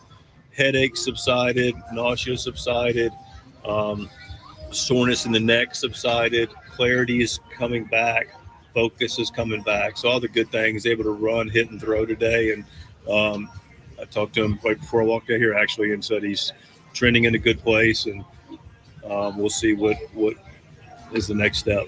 Mike, we saw you, Darvish, throw some BP out here pregame. Did you hear how it went? And an update on his status? I saw it. Looked good. Talked to him just a moment ago. And, he got up twice, and pitches were good. Maldonado called him, said he thought he came out good. Velocity looked like it was good. Swings, were, what you would hope from the pitching side of it. And he said he felt good, and we'll evaluate what the next steps are. How do you feel about Jackson on Sunday? That's going to be ultimately a medical decision. I mean, Jackson's a gamer, wants to play like Toddy.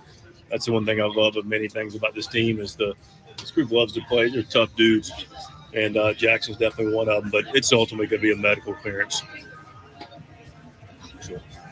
How did Teoscar seem to you? It seemed like he kind of lined them up. Yeah, it was good, man. It was great. Like I said, even on the day where Jose got hit, I walked Jose to first base and caught up with Freddie, and class guy, Freddie Freeman. We just talked about, what's going on. You take care of your group, I'll take care of our group. And after that all took place, yesterday, kind of walked down with Teoscar, and he was very clear, like, hey, man, look, unintentional. I said, I get it. I appreciate it. He's a player, man. He understands both sides of it. And I said, dude, you're killing us. We gotta figure out a way to get you out. He goes, I'm not having that good a series. I said, 3-run homer the first night was maybe take exception with that. But, I don't know him a lot. I respect the way he plays, but I've heard good things about him, and I just enjoyed, having a quick conversation with him. It was definitely a diffusing conversation. When you go out there and you show that kind of emotion, can you feel maybe a little bit of the mentor Tony La Russa coming out in you? I actually talked to Tony last night. Yeah, I suppose so. I mean, I think that's kind of how I've been wired. There was no Tony never like, hey, you got to go do this or that. But I've talked to Tony a lot about how to handle situations. I called him last night about the situation. Did I handle it well? What did you think? Talked to him about last year, playoffs, some situations. I'm always talking to him. But I've always been wired to, when I first started coaching, to, take care of this dugout. There's a lot there. Mike Shildt. Yeah, I thought it was informative. He doesn't regret the suspension. Here's what I take away from, if I'm reading between the lines with Shildt, and you got to read between the lines with everything with this Padres team. He doesn't have any problems with the players on the Dodgers, but he has a huge problem with Dave Roberts. Yeah, I would agree. Dave Roberts is the problem here, not the players. Yeah, I think by and large that's fair. And yeah. I buy it. I totally buy it. Like, if I'm asking Padres fans right now their most hated Dodger, I bet a lot of them would say it's Dave Roberts. It's not even a player; it's their manager for all the stuff that he's pulled the last couple of years in particular. And you think that Shildt and Manny Machado have forgotten about what Dave Roberts did last year in the postseason? That's where it went sideways for me. Yep. Like, honestly, the vitriol towards Roberts before the whole sinister sling thing for me was more. It was more about his inability to manage successfully in the postseason. It was just more about some of the failures. It wasn't as much to me. Padres, Dodgers, to me, it would have been more Dodgers have the upper hand, but then there's the 2022 postseason when it actually did become personal. Yeah. Like, it actually was personal when it became personal between Machado and Roberts. And that was all because of Dave Roberts. Yeah. That's when it went too far for me. And now it's only elevated or continued into 2025. So that's where I kind of lost the respect in that conversation. The Dodgers being good under Dave Roberts, I have no real problem with. His postseason struggles before 2024 was a big talking point. Shoot, the Padres could have knocked him out of that job potentially. That's a whole nother path if they won that series last year. But when it became personal, that whole Machado Roberts thing and that the way it's carried over this year, that to me probably has gone too far. Yeah, making up a story to create a narrative and using the media to create that narrative. Obviously, the media and Ken Rosenthal are partly to blame for it as well. Ran right with it. But hearing that from Shildt, you can tell he does not like Dave Roberts. Nobody likes Dave Roberts. The players he has no problem with, but the manager he's got a big problem with. And there is no love lost there right now. It sounds like they might have spoken in the offseason and it may not have gone well. Yeah. And it's now escalated over to where last night was eventually going to happen at some point between these two guys. Good point.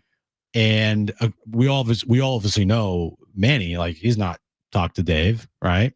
Right. He said it. Well, Dave said it, but then Manny's like, no, I haven't talked to Dave. Right. And man, more juicy content once the All-Star game comes around when Manny Machado is the starting third baseman for the National League. Dave Roberts. Yeah. I mean, I would just say all of this talk, it's going to come down to what happens on field 100% between these teams. All that matters. We can look back on this and be like, hey, they hit Ohtani a couple of times, but the Padres are going to have to play well against the Dodgers in the second half of the year. They're going to have to play well as a team in the second half of the year, and then they're going to have to play well, hopefully, if they get to the postseason as well. All right, we do have Jim's Back Page coming up. Did we ever give away those tickets? Well, do you want to do it on the other side? Let's do it right now. Let's do it on the other side. On the We've other got side. tickets to give away to Billy Currington. On the other side of this break, we'll let you know how to win them. Billy Currington, this is Saturday, July 19th, Gallagher Square at Petco Park. We'll give those away coming up next, plus Jim's Back Page. John and Jim, San Diego Sports 760. Stay with us.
All right, call right now if you want those free tickets. 2 free tickets to see Billy Currington Saturday, July 19th, Gallagher Square at Petco Park. First caller, you're going 877-767-4760. First caller, you're going to see Billy Currington Saturday, July 19th, Gallagher Square, Petco Park. Make it a summer of live music with $30 concert tickets to 1,000 plus shows on sale now.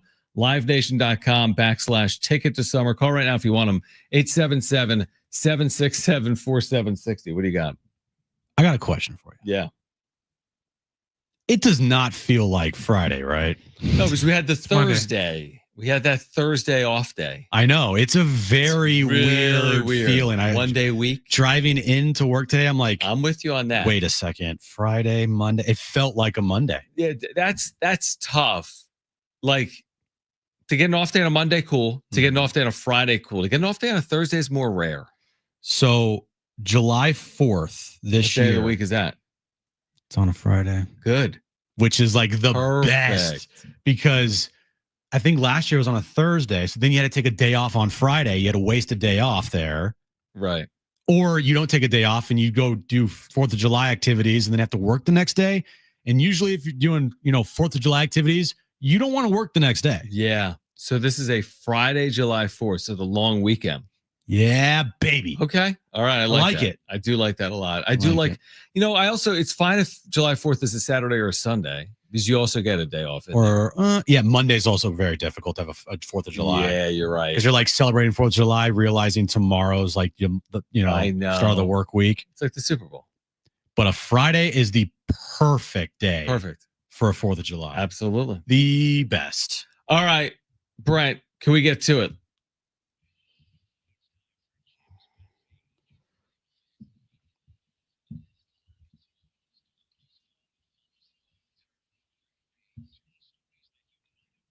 What have we missed, maybe? Wendy's, John, officially releases their new Taki meals today. Taki meals. Taki. You know Takis, right? Yeah. Wendy's is turning up the heat this summer with the launch of its new Takis Fuego menu, a fiery collaboration with the iconic rolled tortilla chip brand. Limited time offering arrives today, June 20th. At the center of the new menu, John, is the Takis Fuego chicken sandwich, a bold take on Wendy's spicy chicken sandwich. The sandwich is stacked with crushed Taki Fuego chips, tangy chili lime sauce, creamy corn spread, and melty cheddar cheese sauce, all combining to deliver a crunchy, spicy, and zesty punch in every bite. The heat continues with Takis Fuego fries, which are also tossed in Taki-inspired seasoning and served with tearaway bags, custom tearaway bags that lets customers spice up their fries themselves for maximum flavor and minimal mess. Sounds good. In addition to the new menu items, Wendy's is launching a limited time arcade style game called Space Invasion, available through the Wendy's app from June 20th to July 20th. Players can win daily rewards and enter for a chance to take home $10,000 for a grand prize. $10,000. I'm hungry, so it sounds good. I'm very hungry, so I might still not try it. Yeah, no, but yeah, it sounds good. Sounds good. I don't know if I would.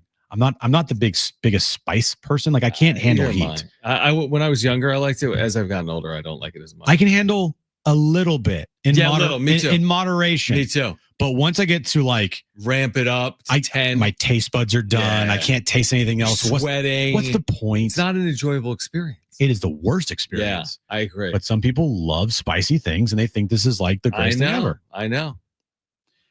Does Jones know what a Capri Sun is? Oh, of course. Okay. When you throw the straw in that puppy and boom. Put him in, get him out of Lunchables, right? Yeah. Sometimes you poke the hole through the Capri Sun and you have to like take the Capri Sun and suck out the juice from it because you can't put the stick, you can't put the straw in the hole. Yeah. Well, Capri Sun, John, has announced they're unleashing a double XL pouch to celebrate summer solstice. How big is that? It's a 15-inch tall pouch that holds 20 ounces of juice. Oh, bring it on. Which is over 3 times the size of a standard Capri Sun pouch. And now is that for kids or adults at that size? Well, You say. Well, I mean, you could buy a Capri Sun if you're an adult too. I know, but yeah, because kids aren't really like.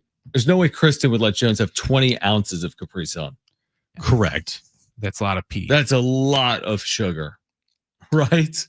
It's a lot, but hey, but that sounds amazing. Bigger's better, bro. Is it a huge straw? I mean, it Good looks question. Like it a looks 12-inch straw. Look at this thing. Whoa, that thing is massive. It doesn't even look real. That's like AI, dude. That's not real, is it? Yeah. Dude, can you imagine drinking the giant Capri Sun while eating popcorn out of the giant Galactus head? That would be kind of that would be awesome. It's like he shrunk. That thing is ridiculous It looking. doesn't even look real. That's hilarious. Yeah, it's insane. That's funny. And finally, Ann's Dry Cleaning. Number one. You might be thinking to yourself, what? What is that? It's an ice cream shop. Yep. It's actually a gelato, but still it's ice cream. Ann's Dry Cleaning, for the second consecutive year, was named the #1 ice cream shop in America. Amazing. And it's located here in San Diego. There's 2 locations, right? For the second year in a row, local gelato chains Ann's Dry Cleaning is the #1 ice cream shop in the country based on an annual USA Today ranking. Quote, we're incredibly grateful to once again be recognized as America's best ice cream shop by USA Today's readers, said Travis Bailey, the co-founder of Ann's Gelato. Quote, we literally could not win this award without all the support of our customers who cast all their votes. Earning this title again inspires us to keep raising the bar, whether that means continuing to create new flavors or finding new ways to continue to improve the service experience for every customer. You want to know what's funny about that? I lived by the Adams Ave location, and I thought it was a laundromat forever until I read that article. That is yesterday. the actual dry cleaning one. Because there's also Hat Makers in Del Mar, which is the same, but it's called Hat Makers. And then there's also electronics repair and OB. And then they're inside Petco as well. The company will celebrate its 2025 title with a special grand opening event at the Ocean Beach location at 11:30 a.m. tomorrow. That sounds amazing. We've been there a good amount, and it is good.